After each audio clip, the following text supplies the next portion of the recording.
Hello दोस्तों। I hope आप सब अच्छे होंगे, अपनी तैयारी अच्छे से कर रहे होंगे। साथियों, एग्ज़ाम का सिलसिला चल रहा है, बहुत से एग्ज़ाम हो रहे हैं और बहुत से एग्ज़ाम होने वाले हैं।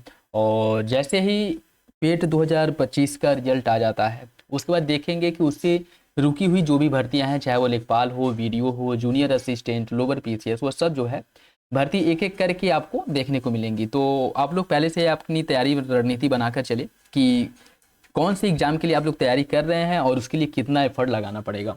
बाकी हम लोग जो है आज जो कवर करेंगे वो भारत का भूगोल कवर करेंगे, और ये मुश्किल से 15-16 पेज में रहने वाला है, जिसे फ्लो चार्ट के माध्यम से बहुत ही अच्छे से समराइज किया गया है। और इसमें अगर हम बात करें तो इसमें लगभग वो आपके सारे पॉइंट, सारे टॉपिक्स कवर हो जाते हैं जहाँ से क्वेश्चंस पूछे जाते हैं। और ये ऐसे सेक्शंस है जहाँ से चाहे आप कोई सा भी एग्जाम क्यों ना दे रहे हो, वहाँ से क्वेश्चंस देखने को ही मिलेगा। तो आप लोग जो है इसे कर सकते हैं। और इसमें सारे डायमेंशन को बहुत अच्छे से कवर किया गया है, और ये जो भी इम्पोर्टेंट इसमें टॉपिक्स हैं आपको देखने को मिलेंगे। एक बार जरूर देखें, और देखने के बाद आपको आइडिया लगेगा कि वाकई में यह जो सीरीज है आपके लिए इम्पोर्टेंट है। और ऐसे ही करके जो आपके जीएस सेक्शन के सारे सीरीज हैं, चाहे वो भूगोल हो गए हों, वर्ल्ड भूगोल हो जाए, ठीक है, या फिर हिस्ट्री हो, और उसमें आपके इकोनॉमिक्स हो गया, ठीक। और उसके साथ साथ जो भी सेक्शन है, जो भी पार्ट है, उनको प्रॉपर अच्छे से कवर किया जाएगा। और ये आपके लिए इंपॉर्टेंट भी रहने वाला पॉलिटी वाले सेक्शन हो गए हैं, ठीक है, क्योंकि यहाँ से क्वेश्चन बहुत ज़्यादा पढ़ने से अच्छा है कि आप उस सेक्शन पे मुख्य रूप से फोकस करें जहाँ से क्वेश्चन ज़्यादा से ज़्यादा पूछे जाते हैं और जहाँ से आप बहुत अच्छा कर सकते हैं, ठीक है। क्योंकि संपूर्ण कोई नहीं होता, और पूरा आप पढ़ करके मास्टर करें, इतना या तो टाइम नहीं होगा, या फिर से कह सकते हैं कि बहुत कुछ प्रॉब्लम होती हैं, ठीक है। तो इसमें वही कोशिश किया गया है कि मतलब कहते हैं ना कि गागर में सागर, बस वही काम करने का प्रयास किया गया है। बाकी आप लोग अगर देखेंगे तो आपको खुद ही आइडिया लग जाएगा कि आप लोगों के लिए इंपॉर्टेंट है कि नहीं है। तो ज़्यादा बात ना करते हुए हम इसकी शुरुआत करते हैं। और अपना फीडबैक कमेंट बॉक्स में भी जरूर दे दिया करें अगर आप चाहते हैं कि इस सीरीज़ को पूरा कंप्लीट कराया जाए, जैसे भारत का भूगोल हो गया, विश्व का भूगोल, और आपका इतिहास हो गया, फिर आपका इसमें जो है पॉलिटी हो गया, ठीक है, इकोनॉमी हो गया, इन्वायरमेंट वगैरह। तो सारे सेक्शन को अगर आप चाहते हैं कि प्रॉपर अच्छे से कवर किया जाए तो भी आप बता सकते हैं। और वीडियो आप लोगों को कैसा लगा, अपना फीडबैक भी जरूर दे दिया करें। देखिए, फीडबैक देने का मतलब ये नहीं होता है कि आप लोग जो है अच्छा ही बोले। अगर आपको लगता है कहीं कि हाँ यहाँ पे सुधार करने की आवश्यकता है, या फिर से थोड़ा बहुत कुछ और एक्सप्लेनिंग किया जा सकता है, ठीक है, अच्छे से डिफाइन किया जा सकता है, तो भी आप कमेंट बॉक्स में बता सकते हैं, ठीक है। लेकिन फीडबैक जरूरी होता है, जिससे कि हमें भी तो ये पता चले कि हम लोग जो आप लोगों के लिए प्रयास कर रहे हैं वो आप लोगों के लिए कितना इफेक्टिव है। तो उसके लिए ज़रूरी है कि आप लोग जो है अपना फीडबैक जरूर दे दिया करें। और देखिए, एक नया कुछ फीचर्स आया है यूट्यूब में, वो क्या कहते हैं, हाइप वगैरह करने का। तो उससे क्या होता है ये जब पता तो नहीं है वो, तो अगर आप लोगों को लगे, सही लगे, तो उसे हाइप जरूर कर दिया करें। इससे क्या है कि इसका एल्गोरिदम बढ़ता है और ज़्यादा से ज़्यादा लोगों तक इसकी जो कह सकते हैं कि ज़्यादा से ज़्यादा लोग इसे देख सकते हैं, ठीक है। तो आप लोग जरूर कर दिया करें। बाकी चलिए, ज़्यादा अब समय ना वो करते बर्बाद करते हुए इसकी शुरुआत करते हैं। और देखिए, अभी एग्ज़ाम नहीं है तो आप लोगों को लगेगा अरे यार कर लेंगे, लेकिन नहीं। एग्ज़ाम के समय जो एकदम जो है सडनली, या फिर से कह सकते हैं परेशान होकर के पढ़ते हैं, उससे अच्छा ये है कि एग्ज़ाम आने से बहुत पहले, एग्ज़ाम डेट क्लियर होने से बहुत पहले से आप लोग धीरे धीरे जो है अगर तैयारी कर रहे हैं, अब निरंतरता जारी है तो आपको अवश्य सफलता मिलेगी। तो ज़रूरी ये है कि आपकी निरंतरता कितनी है, ठीक है। तो धीरे धीरे आपकी जो भी सिलेबस है, जो भी टॉपिक्स हैं, जो भी आपके विषय हैं, उसको जरूर कंप्लीट कर लिया करें, ठीक है। तो देखिए, इसमें भारत के सामान्य परिचय की बात करें तो भारत जो है विश्व का 7वां सबसे बड़ा देश है। ये सब सामान्य है, आप सब लोगों को पता है, लेकिन फिर भी जो है इसे हम देख रहे हैं तो स्टार्टिंग से देखेंगे, ठीक है। जिसमें रूस सबसे बड़ा है, फिर आ जाएगा आपका Canada, China, America, Brazil, Australia, उसके बाद हमारा भारत का नंबर आता है जो 7वें नंबर पे, ठीक है। भारत की कुल जनसंख्या की अगर हम बात करें तो विश्व की जनसंख्या की 17.5% जनसंख्या भारत में निवास करती है। अभी 2011 के बाद जनगणना हुआ नहीं है, तो अगर जनगणना होता है तो इसके बाद भारत की जनसंख्या कितनी बढ़ी है उसकी भी हमें आइडिया लग जाएगा, जो कि आपको 2026 में होना है, ठीक है। लेकिन अभी हम अगर जब तक जनगणना नया वाला नहीं होता है तो हम पुरानी जो जनगणना है उसी को आधार मानकर चलेंगे। तो इस हिसाब से विश्व की कुल जनसंख्या का 17.5% जनसंख्या भारत में रहती है, ठीक। और स्थलों की बात करें, कुल विश्व की जो स्थल भूभाग है उसका केवल 2.4% भूभाग ही भारत के पास है, लेकिन इसमें जनसंख्या कितनी रहती है, 17.5%। तो जनसंख्या दबाव कितना है भारत में आप लोग देख सकते हैं। और इसमें भी देखिए, अगर 2011 की जनगणना के अकॉर्डिंग हम चलें तो जनसंख्या के आधार पर भारत दूसरे नंबर पे है, ठीक। और वर्तमान पॉइंट ऑफ व्यू से अगर हम देखें तो भारत जो है चीन को पीछे छोड़ करके विश्व का सबसे जनसंख्या वाला देश बन गया। जनसंख्या के मामले में पहले नंबर पे आ गया है भारत, ठीक है, वर्तमान अगर पॉइंट ऑफ व्यू से हम देखें तो, ठीक। और उसके बाद अगर हम और आगे बढ़ें तो देखिए इसमें भारत के जो दूरस्थ बिंदु है, अगर उत्तर में हम देखें तो भारत के सुदूर उत्तर में जो सबसे उत्तर में स्थल है जो लद्दाख में पड़ता है वो आपका इंदिरा कॉल है, ठीक है, इंदिरा कॉल है। सबसे दक्षिण की अगर हम बात करें तो यहाँ पे इंदिरा पॉइंट है, ठीक है, इंदिरा पॉइंट है, और जो ग्रेट निकोबार में स्थित है, ठीक है। यहाँ पे देखिए कंफ्यूज नहीं होना है, ठीक है, इंदिरा कॉल कॉल करके बुलाना है मतलब दूर, कहाँ पे दूर, उत्तर में दूर होंगे, ठीक है। तो यह उत्तर में है इंदिरा कॉल जो कि लद्दाख में है, और इंदिरा पॉइंट एक डॉट के रूप में, डॉट कहाँ लगता है, कभी भी आप डॉट लगाते हैं तो कोई सेंटेंस पूरा करने के बाद हम नीचे ही तो डॉट लगाते हैं, डॉट लगाते हैं तो डॉट जो है इंदिरा पॉइंट, पॉइंट मतलब डॉट, ये कहाँ पे होगा, नीचे होगा, ठीक है। देखिए बहुत ज़्यादा पढ़ने से अच्छा जो भी आप पढ़ रहे हैं उसको किसी भी ट्रिक के माध्यम से या जैसे भी आपको बस याद रहना चाहिए, अब से आप ट्रिक वगैरह बना सकते हैं, ठीक है। तो इंदिरा कॉल जो है लद्दाख में है, सबसे उत्तरी बिंदु है, और दक्षिण में है इंदिरा पॉइंट जो ग्रेट निकोबार में है, सबसे दक्षिणी बिंदु है। पश्चिम में बात करें, पश्चिम में है गौरमोता, ये कहीं कहीं पे गुहर मोता भी आपको मिल जाएगा, ठीक है, जो कि गुजरात में है। और पूर्व में कीवीथू है और यह अरुणाचल प्रदेश में है, ठीक है। और ये भी इंपॉर्टेंट है जो आपका गौरमोता या गुहर मोता गुजरात में है, और पूर्व में जो अरुणाचल प्रदेश का कीवीथू है, इन दोनों के बीच में 2 घंटे का अंतर पाया जाता है, ठीक है, 2 घंटे का अंतर। इसका मतलब क्या है, जैसे देखिए अगर कीवीथू में सूर्योदय जो है सुबह 6 बजे हो रहा है, सुबह 6 बजे हो रहा है, तो गुजरात में जो सूर्योदय है वो 8 बजे होगा, 8 AM पर, ठीक है। तो इन दोनों के बीच में अंतर पाया जाता है, और इसी वजह से कभी कभी रह रहे के जो है 2 टाइम जोन की जो है डिमांड होती रहती है, ठीक है। तो यह भी याद रखिएगा, इंपॉर्टेंट है। बाकी और आगे अगर हम बढ़ें तो इसमें भारत के बारे में अगर हम देखें तो भारत की अवस्थिति कहाँ पे है, भारत एशिया महाद्वीप में स्थित है, बात आप सब लोगों को पता है। उत्तरी गोलार्ध में, उत्तरी गोलार्ध में या अक्षांश के अनुसार अगर हम बात करें तो भारत जो है वो भी कहाँ पे है, देखिए अगर हम बात करें तो भारत इधर से स्थित है, ठीक है, इधर, ठीक है, इधर स्थित है, कहाँ पे, उत्तर पूर्व में, उत्तर पूर्व में आपको देखने को मिलेगा भारत की अवस्थिति, ठीक है, कहाँ पे, उत्तरी गोलार्ध में, ठीक। और उसके बाद इसकी आकृति कैसी है, भारत की आकृति चतुष्कोणीय है, आप लोगों को पता ही है कि अगर आप जो है इसको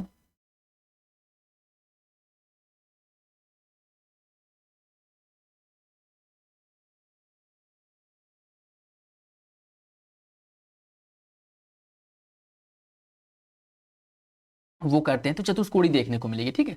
जैसे देखिए इसे ये हो गया जी, ये, ठीक, चतुष्कोणी देखने को मिलेगी, ठीक है, तो ये भी हो गया। बाकी भारत के कुल क्षेत्रफल की अगर हम बात करें तो भारत का कुल क्षेत्रफल कितना है, भारत का कुल क्षेत्रफल है 32,87,263, 32,87,263 यह भारत का कुल क्षेत्रफल है, ये भी याद रखिएगा, ठीक है।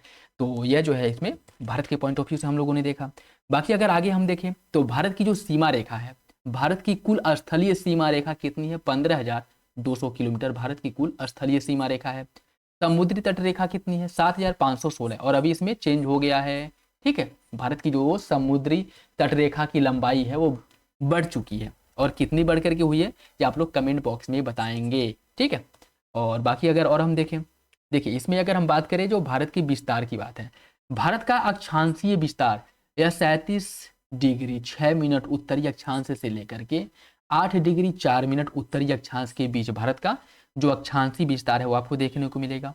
भारत का देशांतरीय विस्तार 68 डिग्री 7 मिनट पूर्वी देशांतर से लेकर के 97 डिग्री 25 मिनट पूर्वी देशांतर के बीच इसका देशांतरीय विस्तार देखने को मिलेगा। तो भारत का अक्षांशीय विस्तार और देशांतरीय विस्तार क्या है ये भी आप देख लीजिएगा।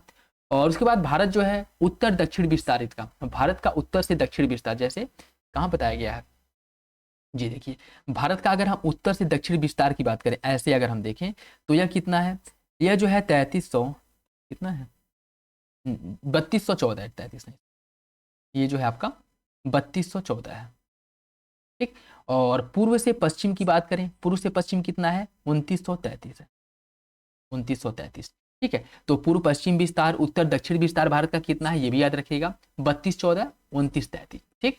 कर्क रेखा जो 23 हाफ मतलब 23 डिग्री 30 मिनट्स उत्तरी अक्षांश रेखा पर स्थित है, और यह जो है भारत के मतलब बीचों बीच से मध्य से होकर के गुजरती है, और यह 8 राज्यों से होकर के गुजरती है, भारत के 8 राज्यों से होकर के गुजरती है। ये 8 राज्य कौन कौन से हैं, गुजरात, राजस्थान, मध्य प्रदेश, छत्तीसगढ़, झारखंड, पश्चिम बंगाल, त्रिपुरा और मिजोरम। ये देखिए यह जो क्रम है यह आपका पश्चिम से पूर्व क्रम है, ठीक है, सबसे पश्चिम में गुजरात है और सबसे पूर्व में मिजोरम है। इसको आप पूर्व से पश्चिम भी लगा सकते हैं, पश्चिम से पूर्व भी लगा सकते हैं। कभी कभी इसको जो है बिल्कुल क्रम से लगाने के लिए पूछ लेता है, ठीक है, तो ये भी आप लोग याद रखें, इंपॉर्टेंट है, ठीक है। बाकी अगर इसके बाद हम देखें, भारत की जो मानक समय रेखा है यह 82 डिग्री 30 मिनट है, ठीक है, और यह पूर्वी देशांतर रेखा भी इसे कहा जाता है। और यह ग्रीनविच मध्य जो जीएमटी है इससे 5.5 घंटे आगे है, 5.5 घंटे क्या है, आगे है, ठीक। क्योंकि अगर हम बात करें ग्रीनविच पर, अगर मान कर चलिए कि ग्रीनविच पर बज रहा है आपका 12 PM हो रहा है, 12 PM हो रहा है, तो भारत में समय क्या होगा, भारत में समय होगा 5:30, 5:30 होगा, ठीक है। क्यों, क्योंकि तो भारत का जो समय है वो जीएमटी ग्रीनविच से 5.5 घंटा आगे है, ये भी याद रखिएगा।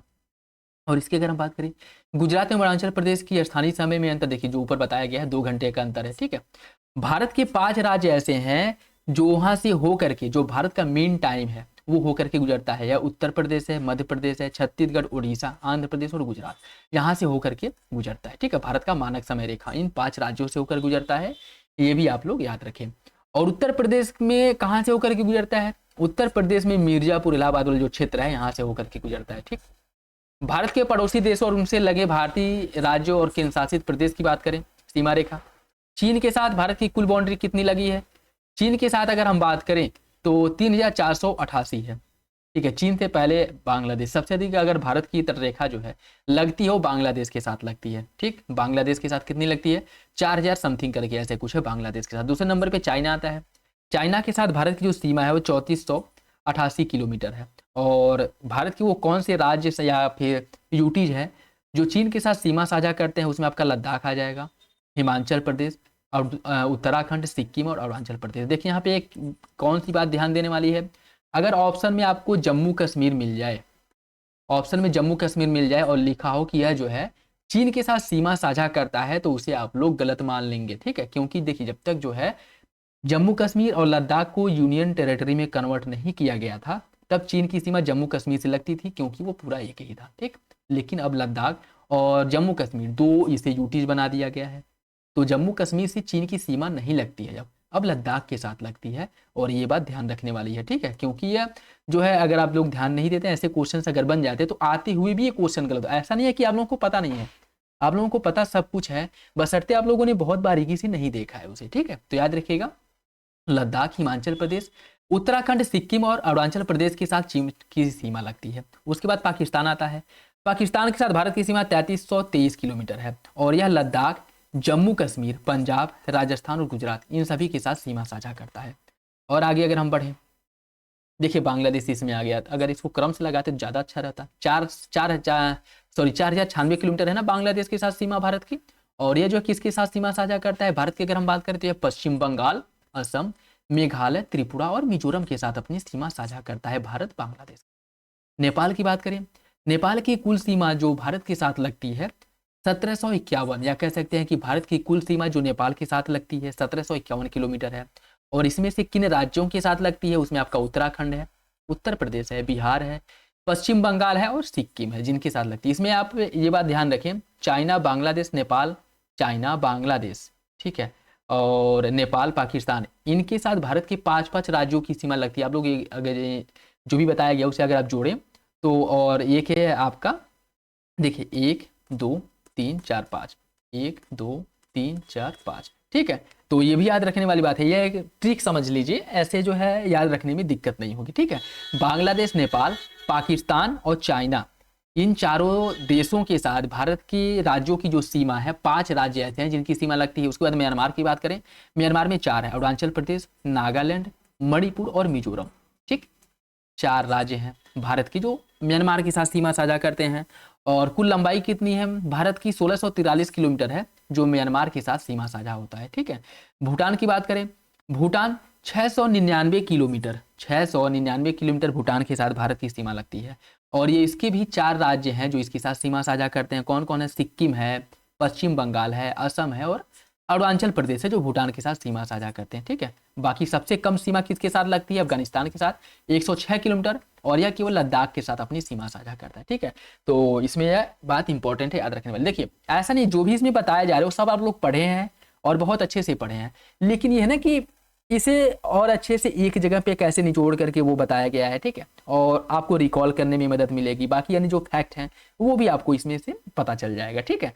तो इसे आप लोग जरूर देखें, मेरे ख्याल से 20-25 मिनट आधा घंटे का वीडियो रहने वाला है, तो इससे जाएगा कुछ नहीं, आपको कुछ मिलेगा ही, ठीक है। भारत की सबसे लंबी जो स्थलीय सीमा है, देखिए इसमें बताया गया बांग्लादेश के साथ है, और सबसे छोटी स्थलीय सीमा है अफगानिस्तान के साथ। भारत की स्थलीय सीमा से लगे पड़ोसी देशों की जो संख्या है वो 7 है।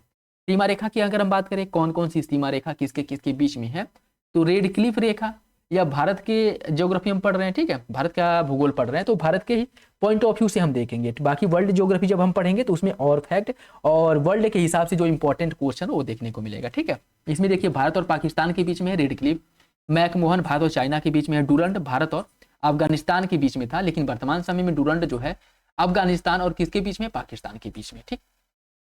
दक्षिण में समुद्र पार भारत के दो पड़ोसी देश श्रीलंका और मालदीव हैं। भारत और श्रीलंका के बीच में स्थित पाक जल संधि जो है मन्नार की खाड़ी और बंगाल की खाड़ी के बीच में स्थित है, ये भी याद रखिएगा, इंपॉर्टेंट है। भारत का भौतिक स्वरूप की बात करें, भारत के भौतिक स्वरूप जो उत्तर एवं उत्तर पूर्व का पर्वतीय क्षेत्र, भारत का जो उत्तर पूर्व का क्षेत्र पर्वतीय क्षेत्र है, और इसमें जो द्वीप समूह भी आपको देखने को मिलेगा, मैदानी क्षेत्र का विस्तार भी है। जो मैदानी क्षेत्र कहाँ पे देखने का मिलेगा, मुख्य रूप से उत्तर प्रदेश, बिहार, जो तलहट वो क्या प्रायद्वीपीय क्षेत्र जो है, सॉरी प्रायद्वीपीय कह रहे हैं, पर्वतपदीय जो क्षेत्र है, ठीक है, पर्वतपदीय जो क्षेत्र है जहाँ पे हिमालय से निकलने वाली नदी अपने साथ जब बड़ी मात्रा में जलोढ़कों का वहन करती हैं, कह सकते हैं कि परिवहन करती हैं, और जब समतलीय क्षेत्र या फिर से कह सकते हैं मैदानी क्षेत्रों में जब वो आती हैं तो बहुत ज़्यादा मलबा या फिर जलोढ़क होने की वजह से इसे कैरी आउट कर पाने में सक्षम नहीं होती हैं, जिससे यहीं पे निक्षेपित करने लगती हैं, जिससे एक विशाल जलोढ़ मैदान का निर्माण हुआ है, जो मुख्य रूप से आपको कहाँ पे देखने को मिलेगा, उत्तर प्रदेश में देखने को मिलेगा, बिहार में, असम में, ठीक है, और आपको पश्चिम बंगाल में यह देखने को मिलेगा, ठीक है। प्रायद्वीपीय पठार जो आपका ये प्रायद्वीपीय पठार वाला क्षेत्र हो गया, ठीक, तटीय मैदान और भारतीय मरुस्थल। तो भारत को कुल टोटल अगर हम बात करें तो 6 भागों में बांटा गया है, ठीक। भारत के पर्वतीय क्षेत्र की अगर हम बात करें तो इसमें जो है देखिए पामीर का पठार, पामीर पठार के आपको ये क्या कहते हैं, पूर्व में मिलेगा कुनलुन श्रेणी और पश्चिम में मिलेगा हिंदुकुश पर्वत, ये बात याद रखने वाली है, याद रखिए, ठीक। और इसमें देखिए जो नदियां निकलती हैं इनको क्रम से पूछ लेता है, सिंधु, झेलम, चिनाब, रावी, ब्यास होगा, यहाँ पे देखिए ब्यास और सतलज, ठीक है। तो ये क्रम है, उत्तर से दक्षिण क्रम है, सिंधु, झेलम, चिनाब, रावी, ब्यास, सतलज, ठीक है। ये नदियों का जो है उत्तर से दक्षिण क्रम है, ये भी आप याद रखेंगे। और इसमें जो है काराकोरम, लद्दाख, जास्कर, पीर पंजाल, ये इनका क्रम है, ठीक है। सबसे उत्तर में काराकोरम है, फिर लद्दाख, जास्कर, पीर पंजाल आ जाएगा, ठीक। तो ये भी आप याद रखेंगे, बाकी इसे और विस्तार से भी बताया जाएगा, आगे आपको देखने को मिलेगा, ठीक है। भारत की उत्तरी सीमा पर स्थित जो हिमालय के पर्वत क्षेत्र है, इसमें अगर हम बात करें चौड़ाई, कश्मीर में जो हिमालय इसकी चौड़ाई 400 किलोमीटर है, और अरुणाचल प्रदेश में इसकी चौड़ाई कम होकर के कितनी हो जाती है, 150 किलोमीटर। मतलब अरुणाचल प्रदेश वाले क्षेत्र में हिमालय की जो चौड़ाई हो बहुत सकरा हो जाता है, और इसका निर्माण नवीन वलित पर्वतों के द्वारा इसका निर्माण हुआ है। आप लोगों को पता ही है कि वलित पर्वतों का निर्माण कैसे होता है, ठीक है। और सिंधु से ब्रह्मपुत्र तक इसका फैलाव देखने को मिलेगा। लंबाई कितनी है, जो हिमालय की लंबाई है यह 2400 किलोमीटर लंबा है, 2400 किलोमीटर लंबा है, और विश्व की सबसे ऊंची पर्वत श्रेणी है, यह विश्व की सबसे ऊंची पर्वत श्रेणी है, ये भी याद रखें, 8848 किलोमीटर, 8848 किलोमीटर इसकी ऊंचाई है, ये भी याद रखिए, ठीक है, इसकी ऊंचाई है। बाकी देखिए जो वलित पर्वत है इसका निर्माण जो होता है, वलित पर्वतों का निर्माण जो है जब दो पर्वतें एक दूसरे की दिशा में विस्थापित होती हैं, ठीक है, एक दूसरे की दिशा में विस्थापित होती हैं, तो ये दूसरे के टकराने के क्रम में इसमें वलन उत्पन्न होता है, ठीक है, इसमें वलन उत्पन्न होता है इस तरह के, और इससे ही वलित पर्वतों की उत्पत्ति होती है, ठीक है। यहाँ पे बहुत अच्छे से डिफाइन करना पॉसिबल है नहीं, तो बस एक कॉमन जानकारी के लिए आपको बता दिया जा रहा है कि इसका निर्माण कैसे होता है, ठीक है। बाकी देखिए हिमालय का उत्तरी दक्षिण विभाजन कैसे होता है, इसमें जो है सबसे उत्तर में है ट्रांस हिमालय, इसके बाद महान हिमालय देखने को मिलेगा, फिर मिलेगा आपको निम्न हिमालय या इसी को हिमांचल हिमालय कहा जाता है, ठीक है। फिर बा हिमालय को शिवालिक हिमालय कहा जाता है। यहाँ पे याद रखने वाली बात क्या है, जो शिवालिक है इसको बा हिमालय के नाम से जाना जाता है, जो महान हिमालय इसको आंतरिक हिमालय के नाम से जाना जाता है, और ऐसे भी क्वेश्चन पूछ लेता है, इसको आंतरिक हिमालय भी कहा जाता है, ठीक है, आंतरिक हिमालय भी कहा जाता है। बाकी ट्रांस हिमालय या तिब्बत हिमालय, इसकी अगर हम बात करें, इसकी जो पर्वत श्रेणियां हैं काराकोरम, लद्दाख और जास्कर, यह तीनों जो है ट्रांस हिमालय के भाग हैं। तीनों ट्रांस हिमालय के भाग हैं, ये बात याद रखने वाली है। हिमालय की सबसे प्राचीन श्रेणी है ट्रांस हिमालय। और विश्व की दूसरी और भारत की सबसे ऊंची चोटी जो K2 गार्डविन आस्टीन है, जिसकी ऊंचाई 8611 किलोमीटर है, वो भी आपको ट्रांस हिमालय में ही देखने को मिलेगा। सिंधु नदी का उद्गम स्थल कैलाश के उत्तरी ढाल, यहीं पर आपको देखने को मिलेंगे। इसके विस्तार की अगर हम बात करें तो इसका जो विस्तार है पश्चिम से पूर्व लगभग 1000 किलोमीटर में इसका लंबाई देखने को मिलेगी और चौड़ाई लगभग 40 किलोमीटर है। ठीक है, किसका? ट्रांस हिमालय के विस्तार की बात की जा रही है। बाकी ये तीनों काराकोरम, लद्दाख, जास्कर या ट्रांस हिमालय के भाग हैं। हिमालय की सबसे प्राचीन श्रेणी है K2 जो गार्डविन आस्टीन है, वो भी आपके ट्रांस हिमालय में ही स्थित है। सिंधु नदी का उद्गम ट्रांस हिमालय से ही होता है। यह जो है 1000 किलोमीटर लंबा है और 40 किलोमीटर लंबा मतलब चौड़ाई है इसकी। ठीक है, तो ये भी याद रखिएगा, इसके बारे में कुछ इंपॉर्टेंट फैक्ट है। बाकी महान हिमालय की बात करें, यह सबसे अधिक सतत श्रृंखला वाला क्षेत्र है महान हिमालय। इसके विस्तार और लंबाई चौड़ाई की बात करें, इसका जो विस्तार है लंबाई 2400 किलोमीटर, वो भी ऊपर हम लोग देखे हैं। चौड़ाई इसकी 25 किलोमीटर है, इसकी चौड़ाई 25 किलोमीटर है। इसकी प्रमुख चोटियां कौन कौन सी हैं?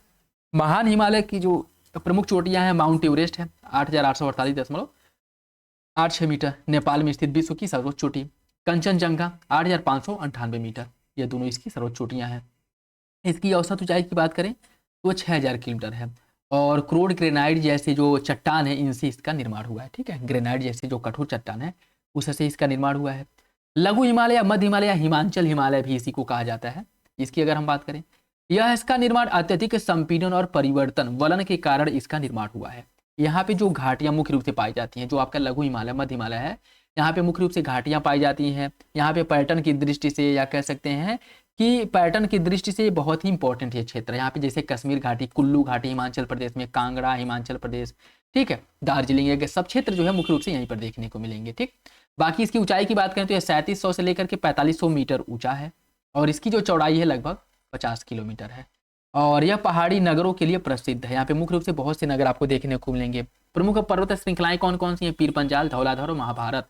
ठीक है, ये सभी पर्वत श्रेणियां किसकी भाग हैं? लघु हिमालय, मध्य हिमालय, हिमाचल हिमालय की भाग हैं। पीर पंजाल, धौलाधर और महाभारत, तो ये भी इंपॉर्टेंट है, याद रखेंगे आप लोग। ठीक, इसके बाद आपका बाह्य हिमालय, जिसे शिवालिक हिमालय भी कहा जाता है, या शिवालिक हिमालय जिसे बाह्य हिमालय के नाम से जाना जाता है। इसका निर्माण नदियों द्वारा लाए गए अवसादों, जलोढ़कों को निक्षेपण से इसका निर्माण हुआ है। और यहाँ पे मुख्य रूप से जो घाटियां वो देखने को मिलेंगी, जैसे दून घाटी, देहरादून, पोटली दून, ठीक है, चंबा दून, ये सभी जो है इसी के नाम पर इनका नाम पड़ा है। ठीक है, तो ये सारे दून जो है यहीं पे आपको देखने को मिलेंगे। कहाँ पे? शिवालिक हिमालय में इनका निर्माण हुआ है। दून की बात करें, लघु हिमालय और शिवालिक हिमालय के बीच स्थित जो लंबवत घाटियां होती हैं, लघु हिमालय और शिवालिक हिमालय के बीच में जो स्थित घाटियां हैं, उन्हीं को हम दून कहते हैं, या फिर उन्हीं को दून के नाम से जाना जाता है। शिवालिक हिमालय की ऊंचाई की बात करें तो 900 से 1100 मीटर ऊंचा है और इसकी चौड़ाई 10 से लेकर के 50 किलोमीटर है। ये भी इंपॉर्टेंट है, याद रखने वाली बात है। और हिमालय की सबसे बाह्य श्रृंखला है। हिमालय की बाह्य श्रृंखला भी ऊपर बताया गया है कि जो शिवालिक हिमालय है वह हिमालय की बाह्य श्रृंखला है और जो महान हिमालय है वो आंतरिक श्रृंखला है। तो ये भी आप लोग याद रखेंगे। ठीक है, क्वेश्चन कहीं से भी बने, कैसे भी बने, अगर आप लोगों का कॉन्सेप्ट क्लियर है, आप लोग अच्छे से एक बार पढ़े हैं, तो आप लोग क्वेश्चंस को इजीली कर ले जाएंगे। ठीक है, बाकी आप लोगों को पता सब कुछ है। पूर्वी हिमालय की बात करें, इसमें देखिए हिमालय ये आपका एवरेस्ट, कंचनजंगा, ठीक है, ये वाले नेपाल वाले क्षेत्र में, यहाँ पे नेपाल में ही आपको मकालू देखने को मिलेगा। और भूटान की बात करें तो यहाँ पे आपको जेलेपला, ये डाफला, बूमडीला, ठीक है, और दिहांग नदी, लोहित नदी, ये सब नदियाँ जो है प्रवाहित हो रही, ब्रह्मपुत्र नदी। ठीक है, नामचा बरुआ ये आपका पर्वत है जहाँ से सिंथेटिकल बांध के माध्यम से सिंथेटिकल रूप से ये निकलती है आपके कौन? ब्रह्मपुत्र नदी। ठीक है, और ये आपका मेघालय है, गारो खासी जयंतिया पर्वत देखने को मिलेंगे। ठीक, और ये आपकी कोसी नदी है जिसे बिहार का शोक कहा जाता है, ऐसे होकर के प्रवाहित होगी। ठीक, बाकी अभी आगे हम लोग देखेंगे इसको। तो हाँ, आगे देखिए, ये जो है हिमालय का प्रादेशिक पश्चिम से पूर्व विभाजन जो हुआ है, पंजाब हिमालय, सिंधु और ये इंपॉर्टेंट है, यहाँ से क्वेश्चन बनता है। UP PCS, RO, one day exam सब में जो है क्वेश्चन देखने को मिलते हैं। ठीक है, पंजाब हिमालय की बात करें, पंजाब हिमालय सिंधु नदी से लेकर के सतलज नदी के बीच के जो क्षेत्र है उसको पंजाब हिमालय के नाम से जाना जाता है। जो सिंधु नदी से लेकर के सतलज नदी के मध्यवर्ती क्षेत्र को पंजाब हिमालय कहते हैं और इसका जो लंबाई है 500 किलोमीटर लंबा है। कुमायूं हिमालय या सतलज नदी से लेकर के आगे काली नदी तक इसका विस्तार है। सतलज नदी से काली नदी तक कुमायूं। ठीक है, तो ऐसे याद रख सकते हैं, सतलज, काली, कुमायूं, काली, कुमायूं, इसके बीच में कुमायूं हिमालय का विस्तार है। लंबाई कितनी है? यह जो है 320 किलोमीटर लंबा है। नेपाल हिमालय की बात करें तो काली इसमें रहेगा, एक नया जुड़ जाएगा, कौन, तीस्ता। काली और तीस्ता के बीच में कौन सा है, नेपाल हिमालय, नेपाल। ठीक है, उसके बाद आपका असम हिमालय आ जाएगा, इसकी लंबाई कितनी है, 800 किलोमीटर, असम हिमालय। तीस्ता रहेगा और दूसरी नदी जुड़ जाएगी, लास्ट में कौन सी नदी है, ब्रह्मपुत्रा, तो ब्रह्मपुत्रा आ जाएगी। ठीक है, तो तीस्ता और ब्रह्मपुत्रा के बीच का जो क्षेत्र है उसे असम हिमालय के नाम से जाना जाता है और इसकी लंबाई है 720 किलोमीटर। इसमें क्वेश्चन ऐसे पूछ लेता है कि कौन से हिमालय की जो लंबाई हो सबसे अधिक है, तो इसमें आप लोग याद रखेंगे कि नेपाल हिमालय जो है, जो काली और तीस्ता के बीच में है, इसकी लंबाई सबसे अधिक है 820 और सबसे कम किसका है, कुमायूं हिमालय की 320। ये भी आप याद रखेंगे। ठीक है, ऐसे क्वेश्चंस आया है, पूछा गया, इसलिए आपको बताया जा रहा है। भारत की महत्वपूर्ण जो घाटियां, उनकी अगर हम बात करें, कुछ घाटियां दी गई हैं और उनकी अवस्थिति, जैसे नुब्रा घाटी और मरखा घाटी या कहीं कहीं मूर्खा घाटी भी देखने को मिलेगा। ये कहाँ पे, लद्दाख में है। ठीक है, देखिए इसमें जो इंपॉर्टेंट है, जहाँ से क्वेश्चन बनता है वो बताया गया। ठीक है, बाकी बहुत सी घाटियां हैं और उसमें से बहुत सी घाटियां आप लोगों को पता भी होगा। ठीक है, देखिए कुल्लू घाटी, कांगड़ा, चंबा, सांगला, लाहौल स्पीति और पिन वैली, ये सभी आपके हिमाचल प्रदेश में, सभी हिमाचल प्रदेश में है। नेलोंग घाटी और फूलों की घाटी ये आपके उत्तराखंड में है। यूथांग या फिर यूमथांग ये घाटी है सिक्किम में। नेवरा घाटी है पश्चिम बंगाल के दार्जिलिंग वाले क्षेत्र में नेवरा घाटी देखने को मिलेगी। और आगे अगर हम बढ़े तो देखिए शांत घाटी कहाँ पे है, शांत घाटी केरल वाले क्षेत्र में है, शांत घाटी। जुंकू घाटी है नागालैंड में, जुंकू घाटी नागालैंड में है। चुंबी घाटी सिक्किम में है और यह भारत, भूटान और चीन के मिलन बिंदु पर स्थित है, इंपॉर्टेंट है। चुंबी घाटी जो है यह ट्राई जंक्शन पे स्थित है, किसके किसके, भारत, भूटान और चाइना के ट्राई जंक्शन पर स्थित है चुंबी घाटी। तो इससे क्वेश्चंस बन जाता है कि कौन सी घाटी जो है ट्राई जंक्शन, भारत, चीन और भूटान के ट्राई जंक्शन पर स्थित है, तो याद रखिएगा चुंबी घाटी है जो इन ट्राई जंक्शन पे स्थित है। बाकी बराक घाटी है असम में, बराक नदी भी तो असम से होके बहती है, तो बराक घाटी कहाँ पे, असम में है। अराकू वैली यह कहाँ पे, विशाखापट्टनम में। अराकू वैली किसके लिए फेमस है, कॉफी के लिए। ठीक है, कॉफी के लिए, तो ये भी आप लोग याद रखेंगे। भारत के प्रमुख हिमनद की अगर हम बात करें, जो कौन कौन से हैं, हिमाचल प्रदेश में कौन कौन से हिमनद है, बारह सिंगरी ग्लेशियर है, छोटा सिंगरी, सोनापानी ग्लेशियर, ये सभी हिमाचल प्रदेश में है। लद्दाख में है सियाचिन जो भारत का सबसे बड़ा हिमनद है।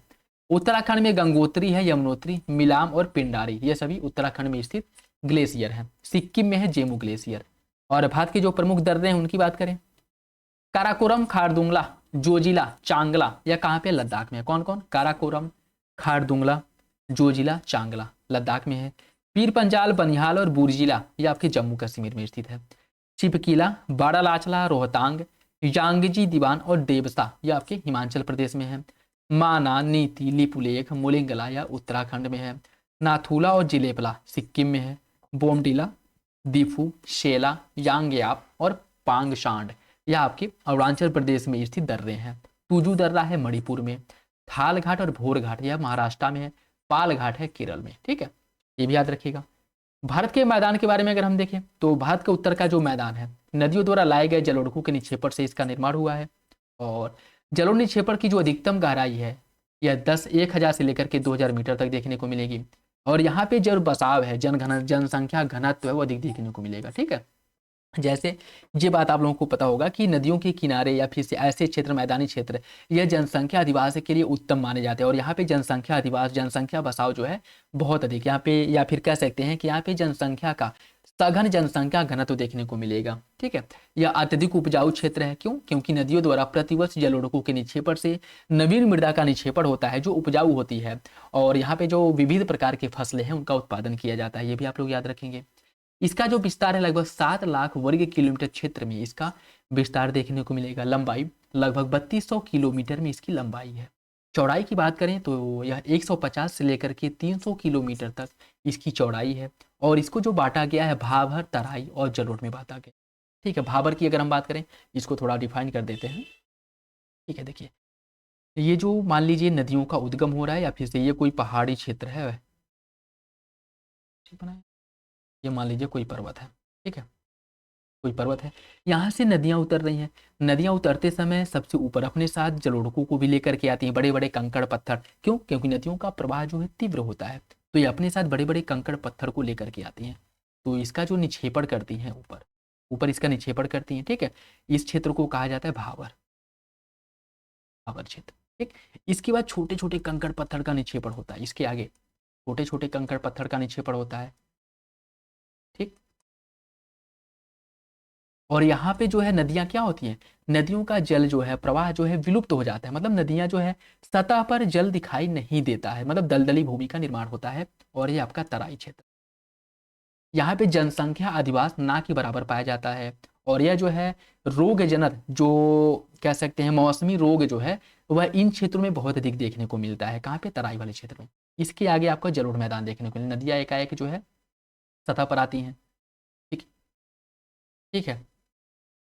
एक सेकंड देखिए, नदी, इसमें बताया गया अगले, नदियां जो है विलुप्त होती हैं भाबर क्षेत्र में, ठीक है, क्योंकि बड़े बड़े कंकड़ पत्थर होते हैं, नदियां इनके नीचे विलुप्त हो जाती हैं। और आगे जाकर के तराई क्षेत्र में पुनः ये नदियां जो है, मतलब इनका जल दिखाई देने लगता है, और यहाँ पे जल जमाव की घटना होती है, जिससे जो है दलदली भूमि का निर्माण होता है। ठीक है, तो इसे देखिए थोड़ा फ्लो फ्लो में जो है कुछ का कुछ कह दिए हैं। ठीक है, आप लोग उसे करेक्ट कर लीजिएगा। ये है कि जो नदियाँ विलुप्त होती हैं भावर वाले क्षेत्र में विलुप्त होती हैं, क्यों, क्योंकि बड़े बड़े कंकड़ पत्थर होते हैं, तो इसके नीचे नदियाँ विलुप्त हो जाती हैं। और आगे तराई वाले क्षेत्र में एकाएक नदियाँ सतह पर आ जाती हैं, और इससे दलदली क्षेत्र का निर्माण होता है। यह रोगजनक क्षेत्र होता है, मौसमी रोग यहाँ पे देखने को मिलेंगे, जनसंख्या अधिवास बहुत कम देखने को मिलता है, और यह उपजाऊ क्षेत्र नहीं होता है। ठीक है, इसके आगे आपको मिलेगा जलोढ़ मैदान, जलोढ़ मैदान, यह जलोढ़ मैदान। ठीक है, तो और छोटे छोटे जो मृदा के कण होते हैं, नदियां इनको इन क्षेत्रों में क्या करती हैं, निक्षेपित करती हैं, इन क्षेत्रों में निक्षेपित करती हैं।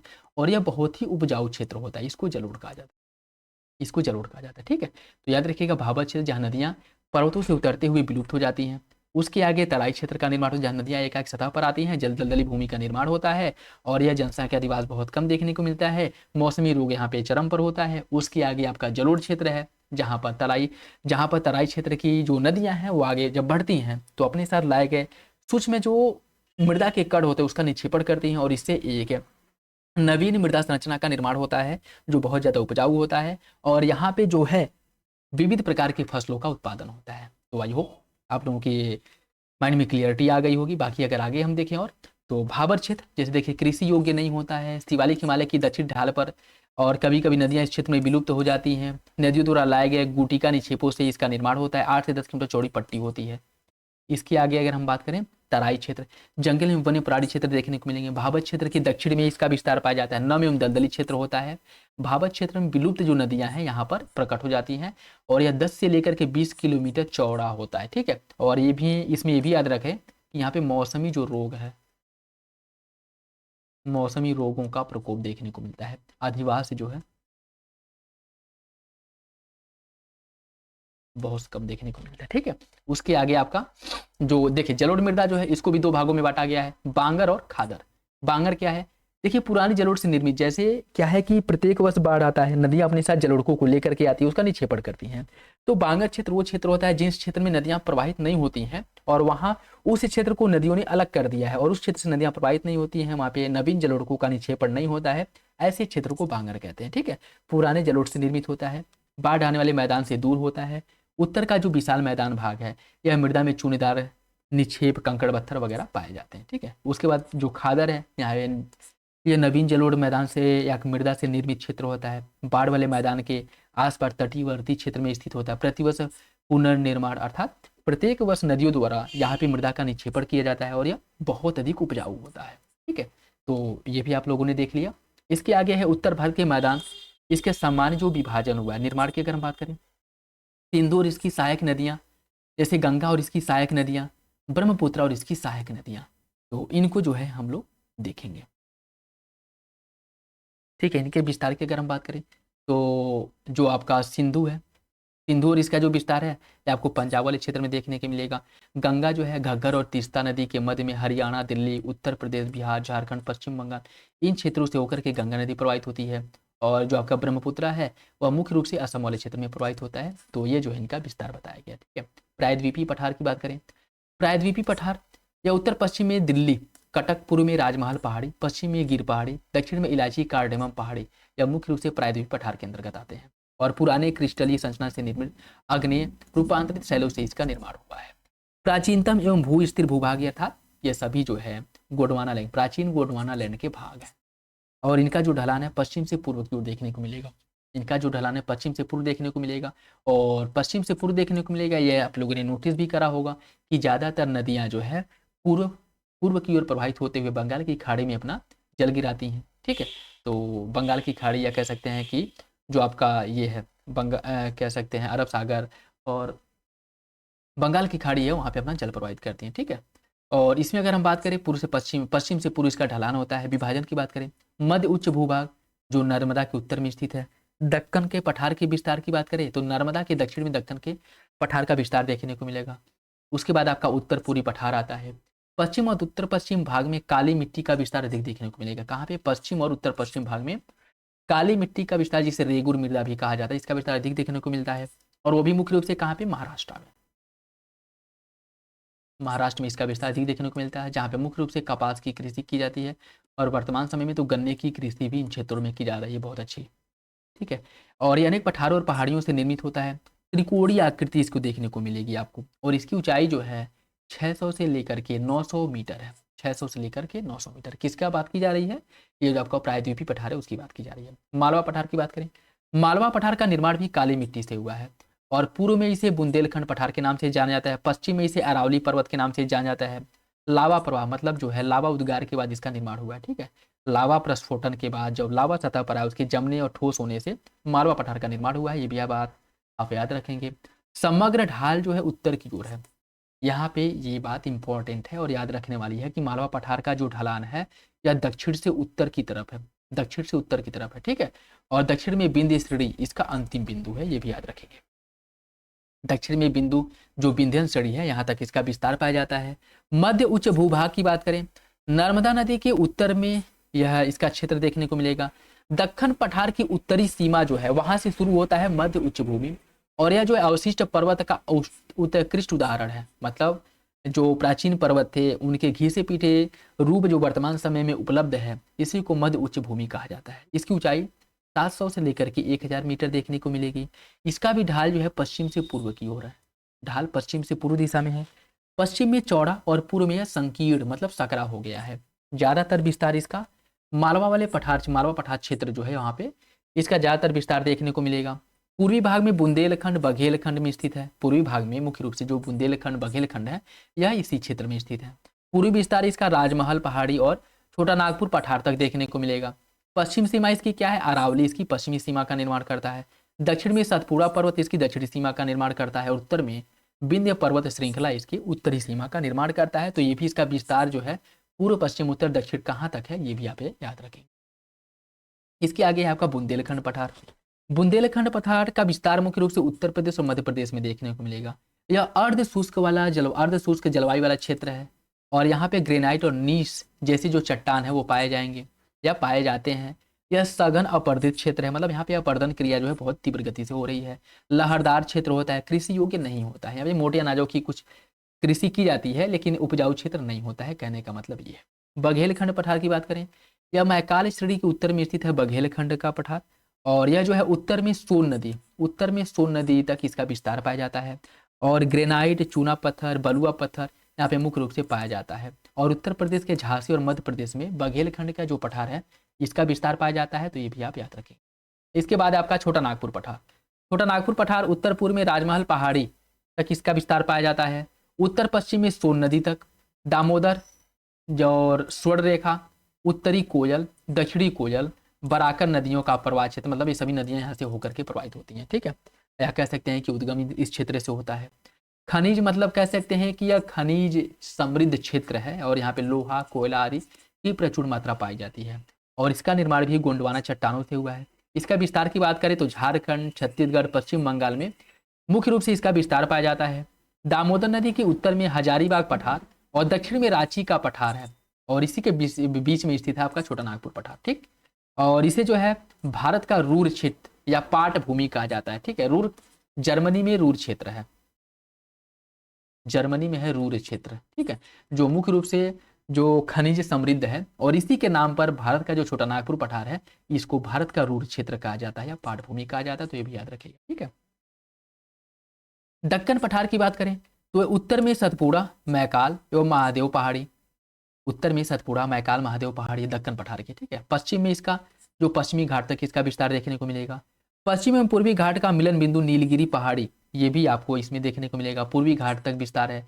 बेसाल्ट लावा और अपर्दन एवं अपक्षय से इसका निर्माण हुआ है। इसका जो दक्कन पठार है इसका निर्माण बेसाल्टिक लावा चट्टानों से हुआ है। और अपर्दन अपक्षय के बाद जो नवीन संरचना बची है उसे दक्कन पठार के नाम से जाना जाता है। फिर आपका पश्चिमी घाट। पश्चिमी घाट यह सतत श्रृंखला है, पर्वतीय वर्षा यहाँ पे देखने को मिलेगी। इसे सह्याद्री के नाम से भी जाना जाता है। दक्कन पठार के पश्चिम में स्थित है पश्चिमी घाट। ठीक है, इसकी औसत ऊंचाई 1500 मीटर, पूर्वी घाट से अधिक ऊंचा है। पूर्वी घाट से अधिक ऊंचा पश्चिम होता है। ठीक है, पश्चिमी घाट जो है पूर्वी घाट से अधिक ऊंचा है। ऊंचाई कितनी है? 1500 मीटर। दक्षिण में अधिक ऊंचा है, मतलब इसकी ऊंचाई जो है दक्षिण में अधिक है, उत्तर में कम है। सबसे ऊंची चोटी इसकी है अनाईमुड़ी, जिसकी ऊंचाई है 2695 मीटर और यह अन्नामलाई पहाड़ी पर स्थित है। या कह सकते हैं कि अन्नामलाई पहाड़ी की सर्वोच्च चोटी अनाईमुड़ी है। दूसरी सबसे ऊंची चोटी है दोदा बेट्टा और यह नीलगिरी पर स्थित है। इसकी ऊंचाई 2633 मीटर है। ज्यादातर प्रायद्वीपीय नदियों का जो उद्गम है यह पश्चिमी घाट से ही होता है, ये बात याद रखिएगा। और यहाँ पे जो प्रमुख दर्रे हैं थाल घाट, भोर घाट महाराष्ट्र में, पाल घाट और सेनकोट्टा भी है, ये भी याद रखिएगा। सेनकोट्टा ये दोनों केरल में है। पूर्वी घाट सतत नहीं है, नदियों द्वारा खंडित हो गया है। जैसे पश्चिमी घाट की बात करें तो पश्चिमी घाट जो है आपको ऐसे सतत देखने को मिलेगा, और पूर्वी घाट की बात करें तो पूर्वी घाट पे जाएंगे तो ऐसे कटा फटा टाइप का ऐसे देखने का मिलेगा। ठीक है, नदियों द्वारा इसका खंडन हो चुका है। औसत ऊंचाई इसकी 600 मीटर है। औसत ऊंचाई है इसकी 600 मीटर। दक्षिण पश्चिम में सेवराय और जावड़ी की पहाड़ियां हैं। सबसे ऊंचा शिखर महेंद्रगिरी है 1500 मीटर, और इसका विस्तार महानदी से लेकर के नीलगिरी पहाड़ी जो है यहाँ तक इसका विस्तार पाया जाता है। ठीक है, उत्तर पूर्व पठार, मेघालय के पठार की बात करें तो यहाँ पे मुख्य रूप से कोयला, लोहा, चूना, पत्थर आदि खनिजों के भंडार पाए जाते हैं। प्रायद्वीपीय पठार का एक विस्तारित भाग है यह। पश्चिम बंगाल के मालदा गैप, राजमहल पहाड़ी और मेघालय पठार के बीच के कारण ये बीच जो पठार है उसके मतलब मेघालय पठार इसकी वजह से अलग हो गया। ठीक है, तो ये अलग प्रतीत होता है, लेकिन है इसी का पार्ट, लेकिन अलग प्रतीत होता है, तो ये भी आप याद रखेंगे। ज्यादातर जो वर्षा है दक्षिण पश्चिम मानसून से यहाँ पे देखने को मिलता है, और यह अति अपर्दित क्षेत्र है। गारो खासी जयंतिया पहाड़ी जो मुख्य रूप से मेघालय में है। ठीक है, अरावली पर्वत श्रृंखला, यह भारत की प्राचीनतम पर्वत श्रृंखला है और यह विश्व की प्राचीनतम पर्वत श्रृंखलाओं में से एक है। अवशिष्ट पर्वत के रूप में वर्तमान में अवस्थित है। इसका जो विस्तार है राजस्थान, गुजरात, हरियाणा और दिल्ली, यह जो है गुजरात से लेकर के राजस्थान के दिल्ली रीच तक इसका विस्तार देखने को मिलता है। ठीक है, इसकी सर्वोच्च चोटी है गुरु शिखर पर्वत जो राजस्थान में, ऊंचाई कितनी है? 1722 मीटर। ठीक है, गुरु शिखर पर्वत इसकी सर्वोच्च चोटी है। इसके बाद आपका सतपुड़ा पर्वत है जो नर्मदा नदी का उद्गम है, यह सतपुड़ा पहाड़ी से ही होता है। इसकी सर्वोच्च चोटी है धूपगढ़ और यह कहाँ पे है? मध्य प्रदेश में। मध्य प्रदेश के कहाँ पे? पंचमढ़ी में। ठीक है, और दक्षिण में ताप्ती नदी और उत्तर में नर्मदा, यह सतपुड़ा पर्वत से इसकी उत्पत्ति होती है। ठीक है, एक सेकेंड देखिए, सतपुड़ा पर्वत की अगर हम बात करें, सतपुड़ा पर्वत के उत्तर में नर्मदा नदी प्रवाहित होती है और इस पर्वत के दक्षिण में ताप्ती नदी प्रवाहित होती है। ठीक है, तो सतपुड़ा पर्वत के या कह सकते हैं कि सतपुड़ा पर्वत इन दोनों के बीच में जल विभाजक का कार्य करता है। ठीक है, ये भी कह सकते हैं। क्यों? क्योंकि इसके उत्तर में नर्मदा और दक्षिण में ताप्ती नदी प्रवाहित हो रही है। इसका विस्तार महाराष्ट्र और मध्य प्रदेश में देखने को मिलेगा। नीलगिरी पहाड़ी, यह पश्चिमी घाट और पूर्वी घाट के मिलन बिंदु पर स्थित है। नीलगिरी पहाड़ी इसकी सर्वोच्च चोटी दोदा बेट्टा तमिलनाडु में स्थित है। अभी पर हम लोग देखे हैं लंबाई इसकी ऊंचाई जो है 2633 मीटर है। इसका विस्तार तमिलनाडु, केरल, कर्नाटक, यह भी जो है इन तीनों राज्यों के ट्राई जंक्शन पर स्थित है, याद रखेंगे। भारतीय मरुस्थल, यह जो है मेसोजोइक युग में समुद्र का एक भाग था, ऐसा माना जाता है। जो वहाँ पे शोध हुए हैं, जो साक्ष्य प्राप्त हुए हैं, उससे हमें यह जानकारी मिलती है कि जो इस वर्तमान समय में जो भारत का मरुस्थल थार वाला क्षेत्र है, यह मेसोजोइक काल में समुद्र का एक भाग था, क्योंकि वहाँ से जो नमक वगैरह है उसके निक्षेप पाए गए हैं, और जो बहुत जो मत्स्य वगैरह या कह सकते जो समुद्री जीव होते हैं उनके जो जीवाश्म है वो पाए गए हैं, जिसके आधार पर इसकी पुष्टि करी जाती है। ठीक है, अरावली पहाड़ी के उत्तर में इसका जो पश्चिम में इसका विस्तार है वो देखने को मिलेगा, अरावली पहाड़ी के पश्चिम में। ठीक है, जैसे मान लीजिए आपका अरावली पहाड़ी हो गया, इधर जो है मरुस्थल देखने को मिलेगा। ठीक है, यह रेतीले टीले, बरखान आदि पाए जाते हैं। 150 मिलीमीटर से कम वर्षा होती है। यहाँ पे मुख्य रूप से शुष्क जलवायु क्षेत्र पाई जाती है। बहुत कम वनस्पतियाँ देखने को मिलेंगी। बहुत अधिक वाष्पीकरण होता है यहाँ पे। नदियाँ अल्पकालिक होती हैं, कुछ नदियाँ मरुस्थल में लुप्त हो जाती हैं। सबसे बड़ी नदी जो मरुस्थलीय क्षेत्र की है वो लूनी है। और ढाल के आधार पर इसका विभाजन, जैसे उत्तरी भाग सिंध की ओर ढाल है, दक्षिणी भाग का कच्छ की रण की ओर ढाल है। ठीक है, तो ढाल के आधार पर जो इसका विभाजन किया गया है। पश्चिमी तटीय मैदान की बात करें तो इसका विभाजन कच्छ और काठियावाड़ तट गुजरात में है, कोंकण तट है महाराष्ट्र में, गोवा तट मालाबार तट, गोवा तट गोवा में है, मालाबार तट केरल में है। यह विभाजन यह उत्तर से दक्षिण है, ये भी याद रखिएगा। ठीक है, यह संकीर्ण पट्टी है। पश्चिमी तट की बात की जा रही है। इसका विस्तार गुजरात से लेकर के केरल तक देखने को मिलेगा। और पतन एवं बंदरगाहों के विकास के लिए अनुकूल यहाँ पे मतलब दशाएं पाई जाती हैं। यहाँ की जो नदियां हैं डेल्टा का निर्माण नहीं करती हैं, एस्चुअरी का निर्माण करती हैं। और मध्य में संकीर्ण एवं उत्तर में दक्षिण, मध्य में इसका जो क्षेत्र वो संकीर्ण है और उत्तर दक्षिण में बहुत चौड़ा है। तटीय मैदान, पतन की संख्या, पूर्वी तटीय मैदान की बात करें तो पश्चिमी तट की अपेक्षा अधिक चौड़ा है। क्यों? क्योंकि जलोढ़कों के निक्षेपण से जो तट है इसका विस्तार हो गया है। ठीक है। विभाजन, उत्तरी सरकार और कोरोमंडल। उत्तरी सरकार जो आपके उड़ीसा में है, कोरोमंडल कहाँ पे है? कोरोमंडल तमिलनाडु में है, इसमें इसको बांटा गया है। और यहाँ की नदियों द्वारा विशाल डेल्टा का निर्माण किया जाता है, जैसे गंगा और ब्रह्मपुत्र का जो डेल्टा है, जो विश्व का सबसे बड़ा डेल्टा है। ठीक है। भारतीय तट रेखा की बात करें, इसका विभाजन पश्चिमी तट और पूर्वी तट में किया गया है। तट से लगे राज्यों की जो संख्या वो कितनी है? 9 है। और कौन कौन से राज्य हैं? गुजरात है, महाराष्ट्र है।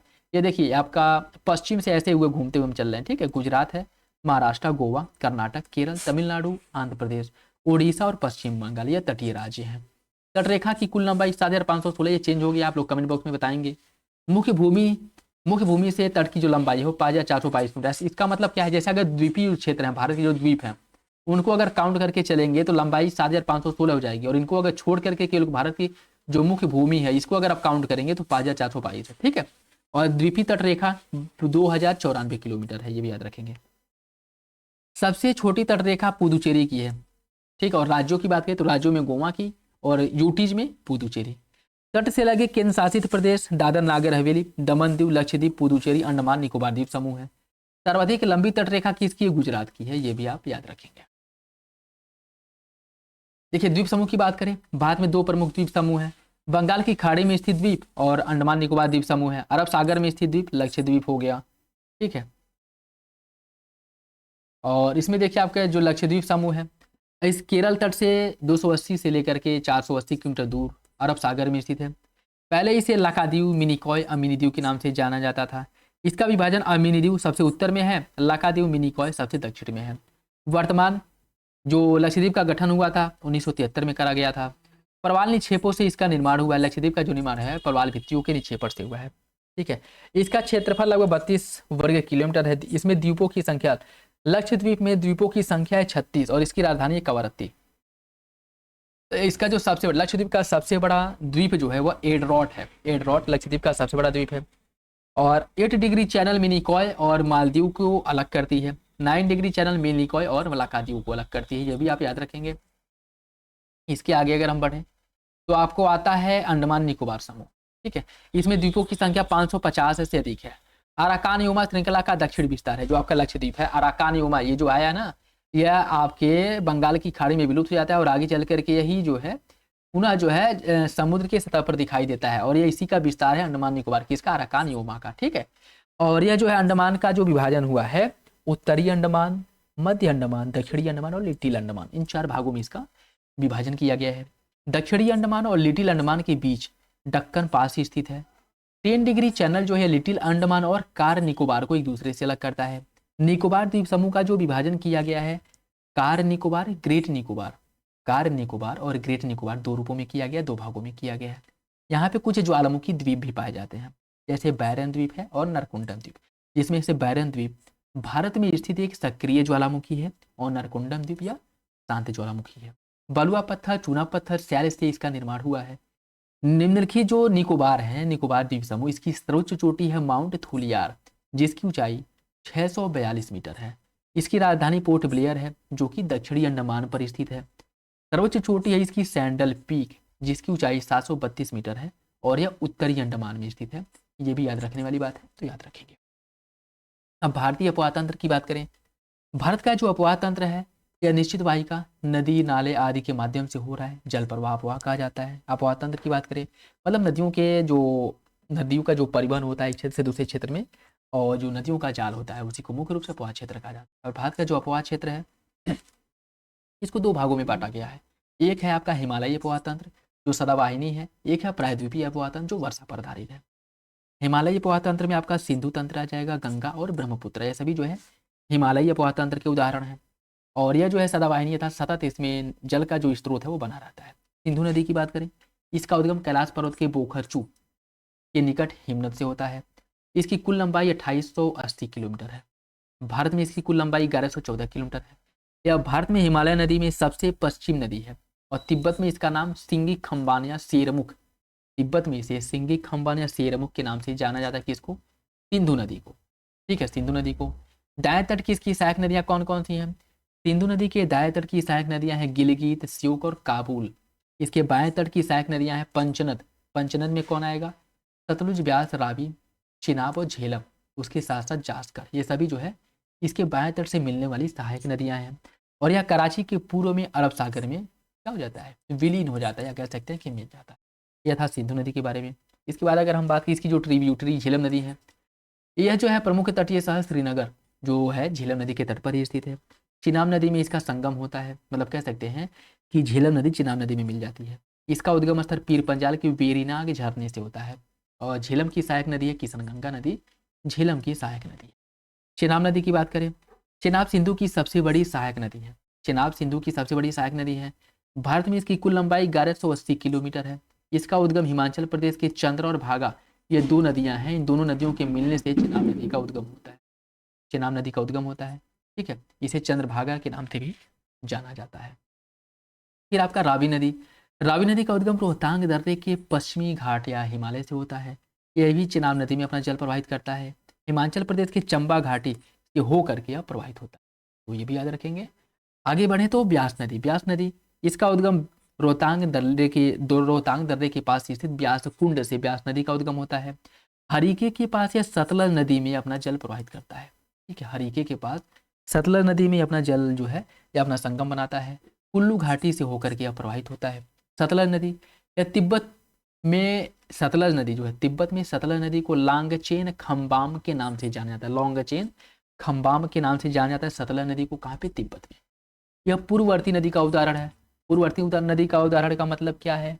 सतलज नदी तब से प्रवाहित हो रहा है जब हिमालय की उत्पत्ति नहीं हुई थी, और यह क्वेश्चन सीधे सीधे एग्जाम में पूछ लेता है। ठीक है, तो याद रखिएगा कि जो सतलज नदी है आपका पूर्ववर्ती नदी का उदाहरण है, और यह हिमालय की उत्पत्ति के पहले से यह जो है प्रवाहित हो रहा है और अपने उसी मार्ग का अनुसरण करते हुए प्रवाहित हो रहा है। ठीक है, तो याद रखिएगा यह एक पूर्ववर्ती नदी है।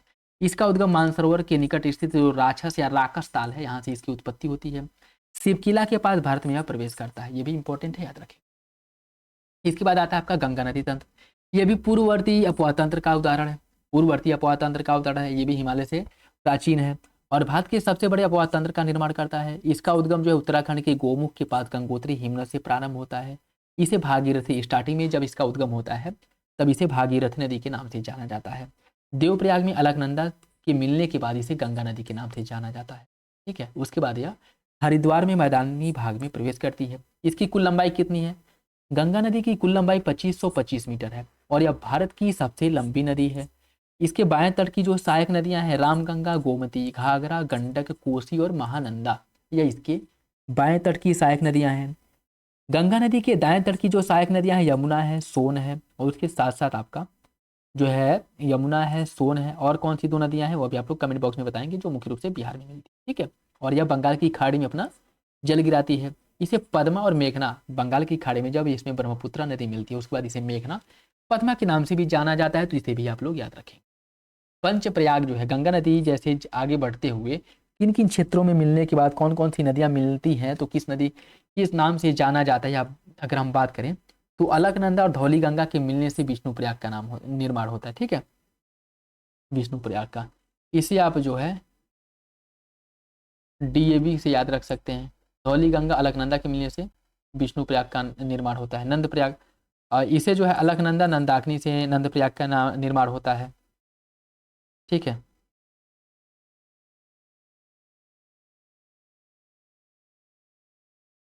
अलकनंदा अलकनंदा और नंदप्रयाग, अलकनंदा और नंदाग्नि से, अलकनंदा और नंदाग्नि के मिलने से नंदप्रयाग का निर्माण होता है।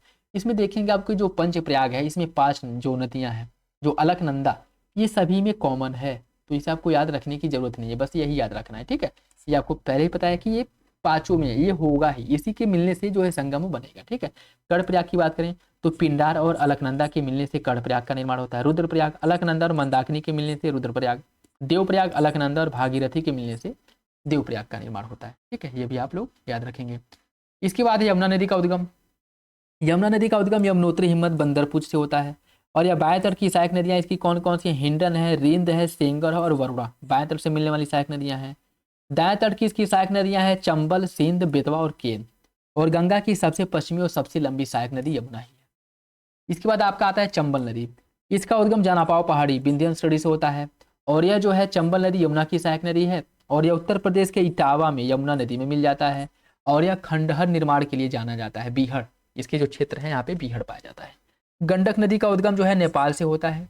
पटना के निकट निकट जो है सोनपुर में गंगा नदी में मिल जाती है। इसके बाद आपका है घाघरा नदी। इसका उद्गम मापचा चुंगो हिमनद से घाघरा नदी का उद्गम होता है। बिहार के छपरा में या गंगा नदी में मिल जाती है। इसकी सहायक नदियां हैं तीली, सेती, बेरी और शारदा।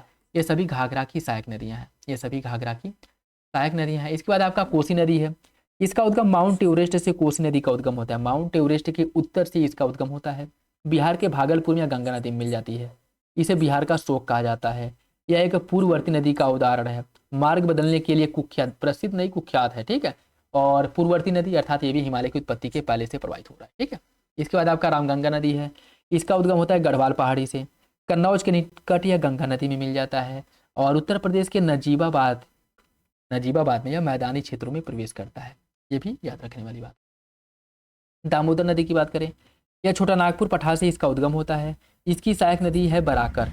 यह भ्रंश घाटी से होकर के प्रवाहित होती है और इसे बंगाल का शोक कहा जाता है। और यह नदी अपना जल हुगली में प्रवाहित करती है, मतलब हुगली नदी में मिल जाती है। शारदा या सरयू नदी, शारदा या सरयू नदी की बात करें तो इसका उद्गम मिलाम हेमनद नेपाल से होता है। नेपाल में जो स्थित है वहां से होता है। इसे काली या चाइक, इसे काली नदी या चाइक नदी के नाम से भी जाना जाता है। भारत नेपाल के बीच यह एक प्राकृतिक सीमा का निर्माण करता है। और नेपाल में इसे गौरी गंगा के नाम से भी जाना जाता है। ये बात भी आप लोग याद रखेंगे। सोन नदी की बात करें, इसका उद्गम अमरकंटक पहाड़ी से सोन नदी का उद्गम होता है। पटना के पश्चिम में आरा में यह गंगा मिल जाता है। अमरकंटक पठार के उत्तर किनारे पर जल प्रपातों का यह निर्माण करता है। गंगा के दाएं तट की यह सहायक नदी है। कौन? सोन, ठीक है। महानंदा की बात करें, यह गंगा में बाएं तट की सहायक नदी है। इसका उद्गम दार्जिलिंग पहाड़ी से होता है। और यह पश्चिम बंगाल में गंगा में मिल जाता है, ठीक है। गंगा नदी में इसका क्या हो जाता है? मिलन हो जाता है, मर्जर हो जाता है। इसके बाद आपका ब्रह्मपुत्र नदी है। ब्रह्मपुत्र नदी जो है इसका उद्गम होता है चेमायुंगडुंग ग्लेशियर कैलाश पर्वत श्रेणी में मानसरोवर झील के निकट से इसका उद्गम होता है। इसका जो अपवाद क्षेत्र है अरुणाचल प्रदेश और असम। अरुणाचल प्रदेश में बहुत छोटे से एरिया में यह प्रवाहित होता है, मतलब ज्यादातर इसका जो प्रवाह है वह है आपके असम में ही है, ठीक है।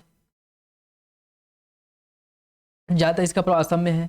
और इसके जो बाएं तट की सहायक नदियां वो कौन कौन सी हैं? इसके बाएं तट की सहायक नदियां हैं दिबांग, जिसे सिंकाक नदी के नाम से भी जाना जाता है, लोहित है, बूढ़ी दिहांग है और फिर धनसिरी है। यह बाएं तट से मिलने वाली इसकी सहायक नदियां हैं।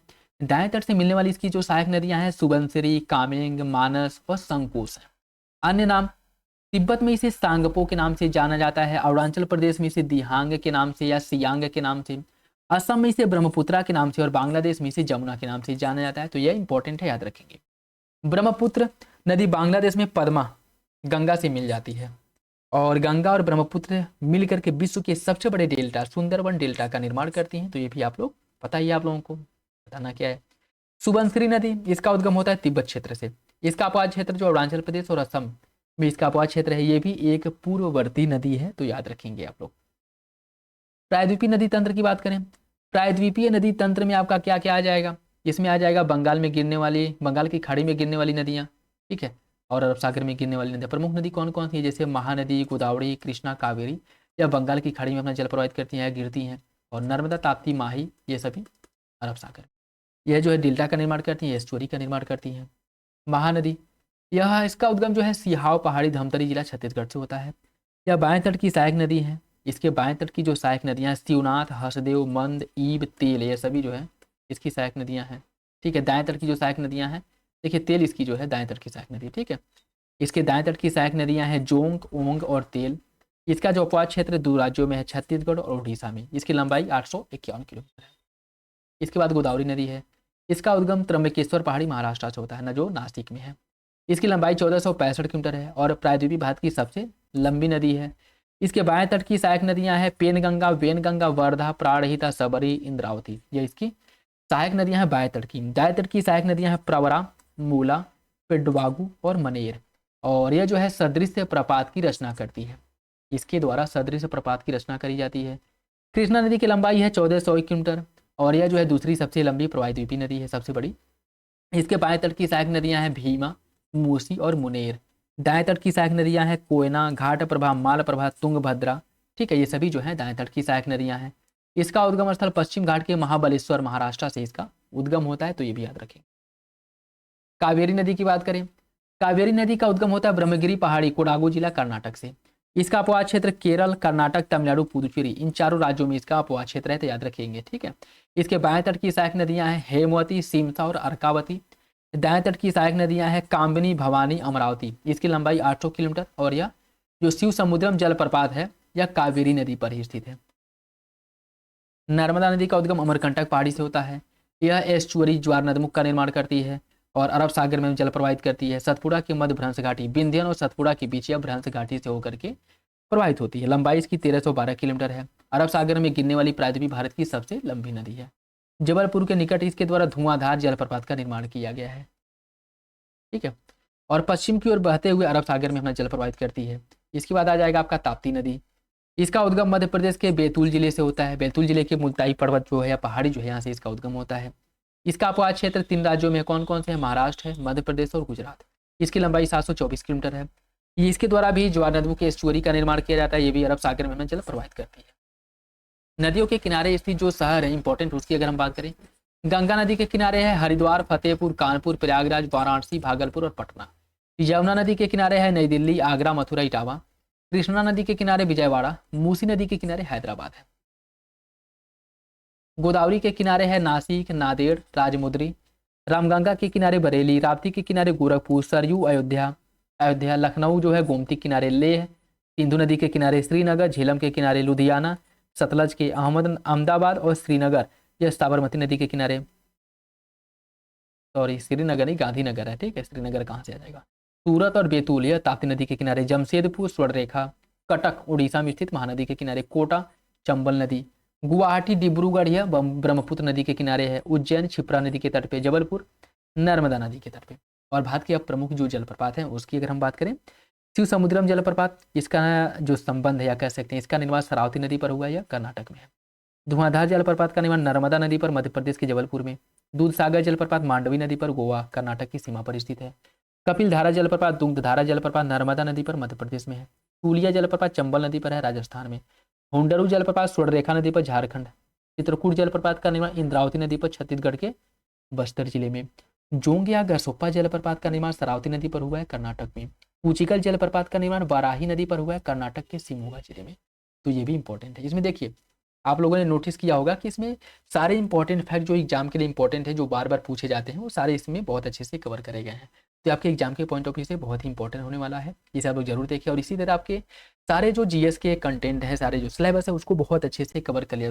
किसी भी एग्जाम के लिए, चाहे वो वनडे हो या फिर से आपके यूपी पीसीएस हो या फिर से बीपीएससी हो, सभी एग्जाम के लिए इंपॉर्टेंट रहने वाला है। ठीक है, अब भारत के प्रमुख झील की बात करें, बेम्बानड अष्टामुड़ी है, कहाँ पे? केरल में है। चिल्का झील उड़ीसा में। वुलर झील जम्मू कश्मीर में। पुष्कर झील राजस्थान में। सांभर झील राजस्थान। लोकटक मणिपुर। कोलेरू आंध्र प्रदेश। पुलिकट झील तमिलनाडु आंध्र प्रदेश की सीमा पर। पेरियार है केरल में। चिल्का है उड़ीसा में। डिडवाना है राजस्थान। और ये देखिए कुछ बहुउद्देशीय नदी घाटी परियोजनाएं। सरदार सरोवर परियोजना का निर्माण नर्मदा नदी पर किया गुजरात में। भाखड़ा नांगल परियोजना का निर्माण सतलज नदी पर हिमाचल प्रदेश में। शिव समुद्रम जल विद्युत परियोजना का निर्माण कावेरी नदी पर कर्नाटक में। नागार्जुन सागर परियोजना का निर्माण कृष्णा नदी पर आंध्र प्रदेश में। हीराकुंड परियोजना का निर्माण महानदी पर उड़ीसा में। इडुक्की परियोजना का निर्माण पेरियार नदी पर केरल में। मयूराक्षी परियोजना का निर्माण मयूराक्षी नदी पर पश्चिम बंगाल में। माता टीला परियोजना का निर्माण बेतवा नदी पर उत्तर प्रदेश में। पोचमपाद परियोजना गोदावरी नदी तेलंगाना। रिहंद परियोजना रिहंद नदी उत्तर प्रदेश। टिहरी परियोजना भागीरथी नदी उत्तराखंड। चंबल परियोजना चंबल नदी राजस्थान मध्य प्रदेश की सीमा पर स्थित है। इसके बाद आपका दक्षिण पश्चिम मानसूनी वर्षा, जैसे हिंद महासागर से आर्द्रता ग्रहण करने के बाद जून से केरल में प्रारंभ होता है। भारत की सबसे अधिक वर्षा जो है यह दक्षिण पश्चिम मानसून से ही होता है। सबसे पहले यह कहाँ पे? अंडमान निकोबार में वर्षा करता है। ठीक है, और भारत की मुख्य भूमि में सबसे पहले प्रवेश करता है केरल में। वर्षा जून से सितंबर तक होती है। 2 शाखाओं में बंगाल की खाड़ी और अरब सागर शाखा में बांटा गया है। उत्तर पूर्वी मानसून जो बंगाल की खाड़ी से जलवाष्प ग्रहण करके ये लौटते हुए मानसून से वर्षा होती है नवंबर में, और मुख्य रूप से तमिलनाडु के कोरमंडल तट में। और आम पकाने में सहायक होता है आम्र वर्षा, जो कर्नाटक और केरल में होता है। यह मानसून पूर्व इसे वर्षा भी कहा जाता है। शीतकालीन वर्षा यह भूमध्य सागरीय पश्चिमी विक्षोभ के कारण होता है, और उत्तर पश्चिम भारत में मुख्य रूप से जो उत्तर पश्चिम आपका जो उत्तर प्रदेश है, ये पंजाब हरियाणा वाला क्षेत्र हो गया, यहाँ पे वर्षा होती है इससे, ठीक है। काल बैसाखी वैशाख महीने में असम और पश्चिम बंगाल में चलने वाली जो वर्षा युक्त पवन है, इसको काल बैसाखी कहा जाता है। असम में इसे बारदोली छीड़ा भी कहते हैं, बारदोली छीड़ा इंपॉर्टेंट है। और यह चाय पटसन चावल के लिए लाभदायक होता है। शुष्क गर्म और पीड़ादायक लू जो है शुष्क होता है, गर्म में पीड़ादायक होता है। दिल्ली पटना के बीच तीव्र में जो आपके उत्तर वाले क्षेत्र है वहाँ पे बहुत ही तीव्रता से चलता है, और इससे कभी कभी क्या है कि लोगों की मृत्यु भी हो जाती है। उत्तरी मैदान पंजाब बिहार तक चलने वाली पवन है।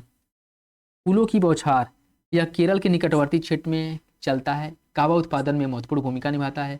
कावा के फूल खिलने में यह सहायक होता है, मतलब इससे कावा का उत्पादन बढ़ जाता है। काली मिट्टी, ये मृदा की बात करें, इसका निर्माण बेसाल्ट लावा के अपक्षय और अपरदन से हुआ है। इसमें लोहा चूना calcium potassium aluminium magnesium carbonate आदि की अधिकता पाई जाती है। रेगुड़ कपासी मिट्टी होती है। ट्रॉपिकल चार्नेजो मृदा के नाम से भी इसे जाना जाता है। इसमें नाइट्रोजन फॉस्फोरस और जैविक पदार्थों की कमी पाई जाती है। लेकिन और इसका जो क्षेत्र है महाराष्ट्र मध्य प्रदेश गुजरात आंध्र प्रदेश कर्नाटक में, यह सतत जुताई की मृदा भी इसे कहा जाता है, काली मृदा को। इसके बाद आपका लेटराइट मृदा। लेटराइट मृदा उष्ण कटिबंधीय वर्षा वाले क्षेत्र में जहाँ पे निच्छालन बहुत ही तीव्रता से होता है वहाँ पे पाई जाती है। और इसमें जो मृदा के ऊपरी भाग है उसमें लौह एवं एल्यूमिनियम के ऑक्साइड देखने को मिलते हैं, जो उर्वर उर्वर मतलब जो होते हैं, मतलब जीवाश्म वगैरह जो यहाँ से डिपॉजिट होकर यहाँ से बह करके कहीं और चले जाते हैं, मृदा के आंतरिक परत में चले जाते हैं, ठीक है। यह कम उर्वर होता है। इसमें नाइट्रोजन फॉस्फोरस कैल्शियम जैविक पदार्थों की कमी होती है। और यह मुख्य रूप से कर्नाटक केरल तमिलनाडु उड़ीसा मध्य प्रदेश असम वाले क्षेत्र में इसका विस्तार पाया जाता है। इसके बाद आपका जलोढ़ या दोमट मिट्टी। नदियों द्वारा लाए गए अवसादों जलोढ़ों से इसका निर्माण होता है। इसमें पोटास की अधिकता पाई जाती है। भारत के कुल भूभाग के लगभग 40 नहीं 43% भाग पर यह जलोढ़ मृदा पाई जाती है, ठीक है। तो ये 43% है, ठीक। और इसमें फॉस्फोरस की कमी होती है। उत्तर मैदानी एवं भारत की नदी घाटी वाले क्षेत्रों में इसका विस्तार पाया जाता है। लाल और पीली मृदा, यह मुख्य रूप से उड़ीसा छत्तीसगढ़ गंगा के मैदानी दक्षिण में पाया जाता है। इसमें नाइट्रोजन फॉस्फोरस ह्यूमस की कमी पाई जाती है। यह महीन कण वाली समानता उर्वर भूमि की मृदा होती है। जल युक्त होने पर यह पीली हो जाती है, मतलब जल अगर अधिक हो तो यह पीली हो जाती है। प्राकृतिक वनस्पतियों की बात करें तो भारत के वनों को जो बांटा गया है, उष्ण कटिबंधीय सदाबहार और अर्ध सदाबहार वन 200 सेंटीमीटर से अधिक वर्षा वाले क्षेत्रों में पाई जाती है। और पश्चिमी घाट का पश्चिमी ढाल हो गया, उत्तर पूर्वी क्षेत्रों की जो पहाड़ियां हैं अंडमान निकोबार, यहाँ पे मुख्य रूप से यह क्षेत्र वनस्पतियां पाई जाती है। कौन? सदाबहार वनस्पति, ठीक है। और कौन से वृक्ष हैं? रोजवुड महोगनी एनी एबोनी आदि जो है वनस्पतियां हैं, और यह वर्ष भर हरे भरे रहते हैं। उष्ण कटिबंधीय पर्णपाती वन या मानसूनी वन जिसे कहा जाता है, यह उन क्षेत्रों में पाए जाते हैं जहाँ वर्षा 70 से लेकर के 200 सेंटीमीटर के बीच होता है। और इसे भी आगे दो भागों में बांटा गया है, एक होता है आर्द्र पर्णपाती वन, एक होता है शुष्क पर्णपाती वन। आर्द्र पर्णपाती वन जहाँ वर्षा 100 से 200 सेंटीमीटर के बीच में होती है, और यह उत्तर पूर्वी राज्य हिमालय या गिरिपद वाला क्षेत्र हो गया, पश्चिमी घाट का पूर्वी ढाल और उड़ीसा वाले क्षेत्र में यह पाए जाते हैं। और यहाँ की प्रमुख वनस्पतियाँ हैं सागवान, साल, शीशम, महुआ, आंवला। और शुष्क पर्णपाती वन जहाँ पे वर्षा 70 से 100 सेंटीमीटर के बीच में होती है, या प्रायद्वीप पठार का ज़्यादातर जो क्षेत्र है इसी के अंतर्गत आता है, उत्तर प्रदेश बिहार। यहाँ पर तेंदू, पलाश, बेल, खैर ये सभी वनस्पतियाँ पाई जाती हैं। इसके बाद आता है उष्ण कटिबंधीय कांटेदार वनस्पति, जहाँ पे वर्षा 50 सेंटीमीटर से कम होता है। और इसके अंतर्गत दक्षिण पश्चिम पंजाब, हरियाणा, राजस्थान, गुजरात, मध्य प्रदेश, उत्तर प्रदेश वाला क्षेत्र आता है। यहाँ पे जो वनस्पतियाँ या वृक्ष पाए जाते हैं जैसे बबूल, खेर, खजूर, खैर, नीम, खेजड़ी, पलाश, यहाँ की प्रमुख वनस्पतियाँ हैं। पर्वतीय वन, इसका क्षेत्र हिमालय पर्वत और दक्षिण भारत के पर्वतीय क्षेत्रों में देखने को मिलेगा, और इसे सोलास वन भी कहा जाता है। यह नीलगिरी, अन्नामलाई, पालनी पहाड़ी पर मुख्य रूप से पाए जाते हैं। बेलांचली पर या अनूप वन किसे कहते हैं? इसका विस्तार 6740 वर्ग किलोमीटर क्षेत्र पर है। आर्द्रभूमि क्षेत्र, डेल्टाई क्षेत्र और समुद्र तटी वाले क्षेत्रों में इसका विस्तार देखने को मिलता है। इसके बाद है आपका भारत की जो प्रमुख जनजातियां हैं। उत्तर प्रदेश में कौन सी जनजातियां पाई जाती है? थारू, राजी, खारवार, बुक्सा और भोटिया। बिहार में असुर, बिरहोर, खरिया, कोरवा, यह बिहार में। झारखंड की जनजाति उराव, हो, बिरहोर, खरवार, असुर, बैगा, भूमिज, खोंड और कोराव। मध्य प्रदेश और छत्तीसगढ़ की जनजातियां कोराव, कमरा, कमार, सहरिया, बैगा और बिरहोर, यह जो है मध्य प्रदेश छत्तीसगढ़ की जनजातियां हैं। राजस्थान की जनजाति है मीणा, भील, सहरिया, गरसिया, दामोर, पटेलिया और मंगनियार। उत्तराखंड की जनजाति है भोटिया, थारू, जौनसारी, बुक्सा और राजी। तमिलनाडु की जनजाति है कोटा, इरूलर, पनियन, टोडा। उड़ीसा की जनजाति है बिरहोर, जुआंग, बोडो, खरिया। कर्नाटक की जनजाति है कुरुबा, कोरागा और जेनु। गुजरात की जनजाति है सिद्दी, कोतावालिया और कोलघा। पश्चिम बंगाल की जनजाति है टोटो, लोधा और बिरहोर। अंडमान निकोबार द्वीप समूह की जनजाति है शोम्पेन, जारवा, सेंटेनली, ओंगे, ग्रेट अंडमानी। यह अंडमान निकोबार की जनजाति है। भारत की प्रमुख जनजाति और इनके निवास क्षेत्र की बात करें, भील जनजाति यह गुजरात, मध्य प्रदेश, छत्तीसगढ़, महाराष्ट्र, राजस्थान में निवास करती है। गोंड जनजाति मुख्य रूप से बिहार, पश्चिम बंगाल, झारखंड, महाराष्ट्र, छत्तीसगढ़, मध्य प्रदेश, उत्तर प्रदेश, उड़ीसा, गुजरात, कर्नाटक में निवास करती है। गद्दी जनजाति हिमाचल प्रदेश, संथाल बिहार, झारखंड, पश्चिम बंगाल, उड़ीसा, त्रिपुरा में निवास करने वाली जनजाति है। मुंडा जनजाति बिहार, झारखंड, मध्य प्रदेश, छत्तीसगढ़, पश्चिम बंगाल, उड़ीसा में निवास करती है। कोरवा जनजाति झारखंड, छत्तीसगढ़ में। कोल जनजाति बिहार, झारखंड, छत्तीसगढ़, मध्य प्रदेश, उड़ीसा में निवास करती है। कृषि के कुछ महत्वपूर्ण तथ्य, जैसे भारत को जो है 20 कृषि पारिस्थितिक क्षेत्रों में बांटा गया है। मिश्रित कृषि, कृषि और पशुपालन जब साथ साथ किया जाए।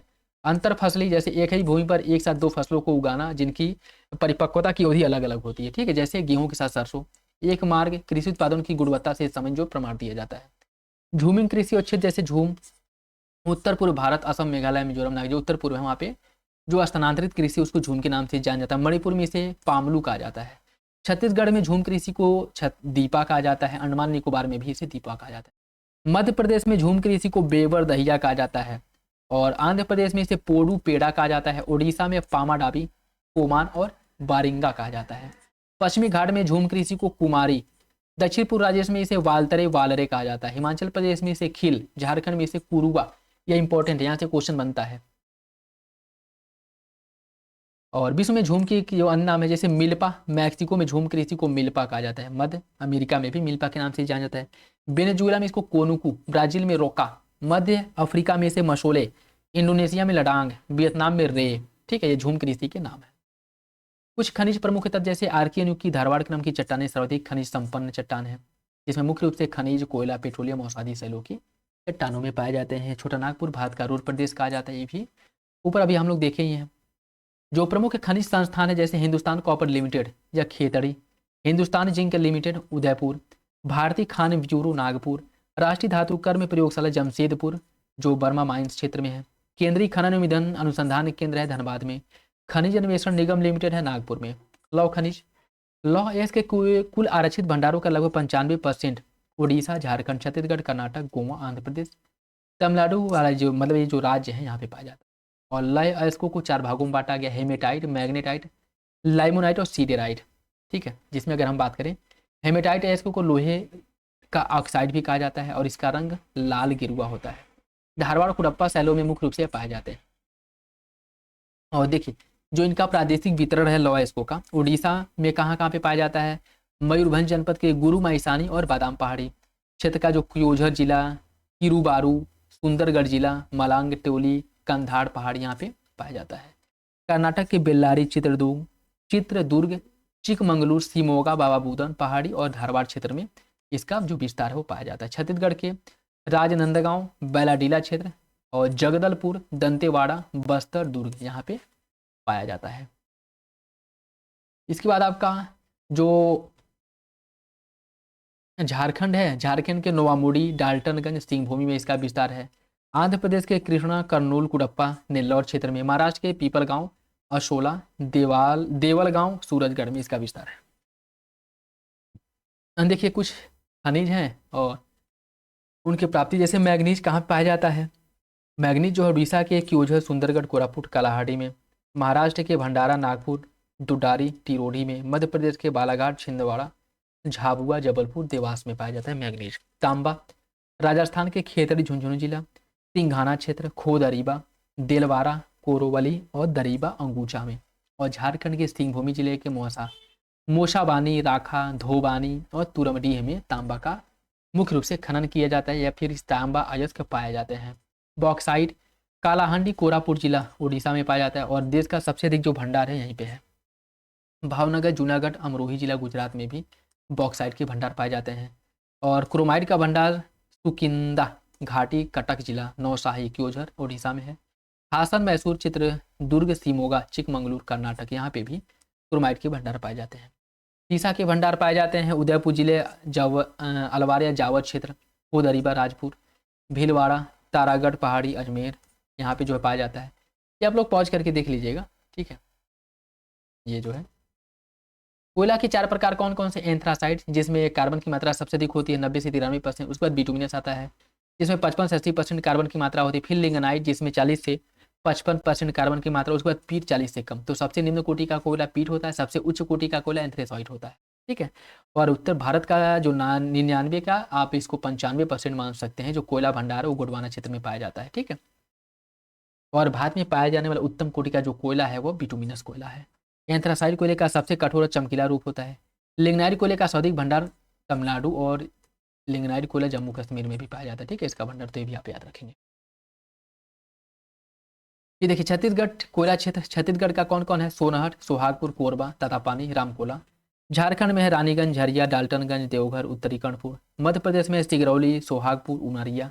उड़ीसा में तलचर, ईब नदी। असम में मिकिर पहाड़ी, सिंगरी मारी। सिक्किम में रंगीत घाटी। पश्चिम बंगाल में रानीगंज, बारजोरा, वीरभूमि। मेघालय में खासी पहाड़ी, बापुंगा, मावलुंग, सीलिया, सिंजू। तेलंगाना में गोदावरी, सिंगरेन। याद रखिएगा सिंगरेनी जो है तेलंगाना में है, एक सिंगरेल है, ठीक है, सिंगरेन, ठीक है, सिंगरेन घाटी और एक सिंगरेनी घाटी। तो सिंगरेनी घाटी तेलंगाना, सिंगरेन घाटी उत्तर प्रदेश, ठीक। प्राकृतिक गैस के क्षेत्रों की बात करें तो यह जगतिया एवं घोघा गुजरात, और मंगमडम, अवाड़ी, बिरुम्बकम तमिलनाडु, बारानूरा त्रिपुरा, नहरकटिया मोरान क्षेत्र असम में है, बाड़मेर और चरसम्बाला राजस्थान में है, नानचिक और मियाओ पुंग या अरुणाचल प्रदेश में है, कृष्णा गोदावरी बेसिन में, ठीक है। भारत में कच्चे खनिज तेल उत्पादन के 4 क्षेत्र कौन कौन से? ब्रह्मपुत्र घाटी, गुजरात तट, पश्चिमी तट और पूर्वी तट, ये सभी हैं, ठीक है। इसके बाद आता है आपका ब्रह्मपुत्र घाटी देश का सबसे पुराना तेल उत्पादक क्षेत्र है, ये भी याद रखेंगे। भारत की प्रमुख रिफाइनरी कौन कौन सी है? देखिए डिगबोई असम में कौन कौन सी है उसकी अगर हम बात करें तो डिगबोई स्थापना 1901, गुवाहाटी नूरमती 1962 में स्थापना, बोगाईगांव, नुमालीगढ़ 1999, मनाली ये आपके, और नागापट्टनम, ये दोनों कहाँ पे? तमिलनाडु में है, जिसमें मनाली 1969, नागापट्टनम 1993। महाराष्ट्र में भी 2 है, मुंबई ट्राम्बे दोनों, एक 1954 में, एक 1955 में इसका स्थापना हुआ था। और उसके बाद आपका विशाखापट्टनम आंध्र प्रदेश में 2 है, कौन कौन? विशाखापट्टनम तातीपाका, ठीक है, एक 1957, एक 2001 में स्थापित हुआ था। फिर केरल में कोच्चि 1966, उड़ीसा में एक है पारादीप, और पश्चिम बंगाल में हल्दिया है, ठीक है, ये भी याद रखेंगे। मथुरा उत्तर प्रदेश 1982, पानीपत हरियाणा 1998, बरौनी 1964 बिहार, मंगलौर 1988 कर्नाटक, कोयली 1965 गुजरात। प्रमुख इस्पात संयंत्र उनकी स्थापना, भिलाई छत्तीसगढ़ स्थापना हुआ था 1955 में रूस की सहायता से, यह इंपॉर्टेंट है, ठीक है। राउरकेला उड़ीसा में स्थापना 1969 में हुआ जर्मनी की सहायता से। दुर्गापुर पश्चिम बंगाल में स्थापना हुआ था 1969 में ब्रिटेन की सहायता से, और बोकारो झारखंड में रूस की सहायता से, ठीक है। ये सभी जो है दूसरी और तीसरी पंचवर्षीय योजना के अंतर्गत स्थापित हुए थे, ठीक है, ठीक। तो याद रखिएगा, और किसकी किसकी सहायता से कब कब हुआ था ये इंपॉर्टेंट है, ये क्वेश्चन बन जाता है, और आप लोग देखेंगे पीवाईक्यू उठा करके बहुत से एग्जामों में सीधे सीधे पूछ लेता है, ठीक है। भारत की प्रमुख एल्युमिनियम कंपनी कौन कौन सी हैं? इंडाल्को कनाडा, हिंडाल्को संयुक्त राज्य अमेरिका के सहयोग से रेणुकूट उत्तर प्रदेश में स्थापित हुआ था, बाल्को रूस सोवियत संघ की सहायता से, कोरबा छत्तीसगढ़ और कोयना महाराष्ट्र 2 जगह पे। माल्को इटली की सहायता से 1965 में चेन्नई, मेट्टूरू, सलेर तमिलनाडु वाले क्षेत्र में, और आपका वेदांता जर्मनी की सहायता से झारसुगड़ा उड़ीसा में स्थापित हुआ था। नालको फ्रांस की सहायता से दामनजोड़ी उड़ीसा, अंगुला उड़ीसा में, ठीक है। देखिए भारत में कुल सड़क की लंबाई लगभग ये बढ़ चुकी है, ठीक है, ये बढ़ चुकी है, इसे आप लोग अपडेट कर लेंगे, ठीक, इसे अपडेट कर लेंगे। और ये जो है आज का होता है वीडियो कंप्लीट। तो आई होप वीडियो आप लोगों को अच्छा लगा होगा। कमेंट बॉक्स में ज़रूर बताइएगा कि ये वीडियो आप लोगों को कैसा लगा। बाकी अगर चाहते हैं कि ये जो सीरीज़ है सारे सब्जेक्ट की सीरीज ऐसे ही कंप्लीट कराई जाए, जो इंपॉर्टेंट फैक्ट हैं जहाँ से क्वेश्चन एग्जाम में पूछे जाते हैं, कम से कम वो तो कवर हो जाएंगे, जिससे ऐसे ईजी क्वेश्चन है जो कन्फ्यूजन की वजह से गलत होते हैं वो नहीं होंगे। और ये जो सीरीज है अगर आप लोग प्रॉपर इसे फॉलो करते हैं, देखते हैं, तो इससे आपको एग्जाम में फ़ायदा ही होगा, नुकसान नहीं होगा। और आपको रियलाइज़ तब होगा जब आप कोई सा भी एग्जाम देंगे और यहाँ से क्वेश्चन सीधे सीधे आपको देखने को। तो ये वीडियो आप लोगों के लिए इंपॉर्टेंट है। बाकी अपना फीडबैक जरूर दीजिएगा, और हाइप वाला जो ऑप्शन आ रहा है उसे हाइप जरूर कर दिया करें, और जो भी अगर कोई सजेशन हो तो भी बता सकते हैं। बाकी अपना फीडबैक जरूर दिया करें। तो चलिए मिलते हैं अगली वीडियो में, तब तक के लिए धन्यवाद। जय हिंद।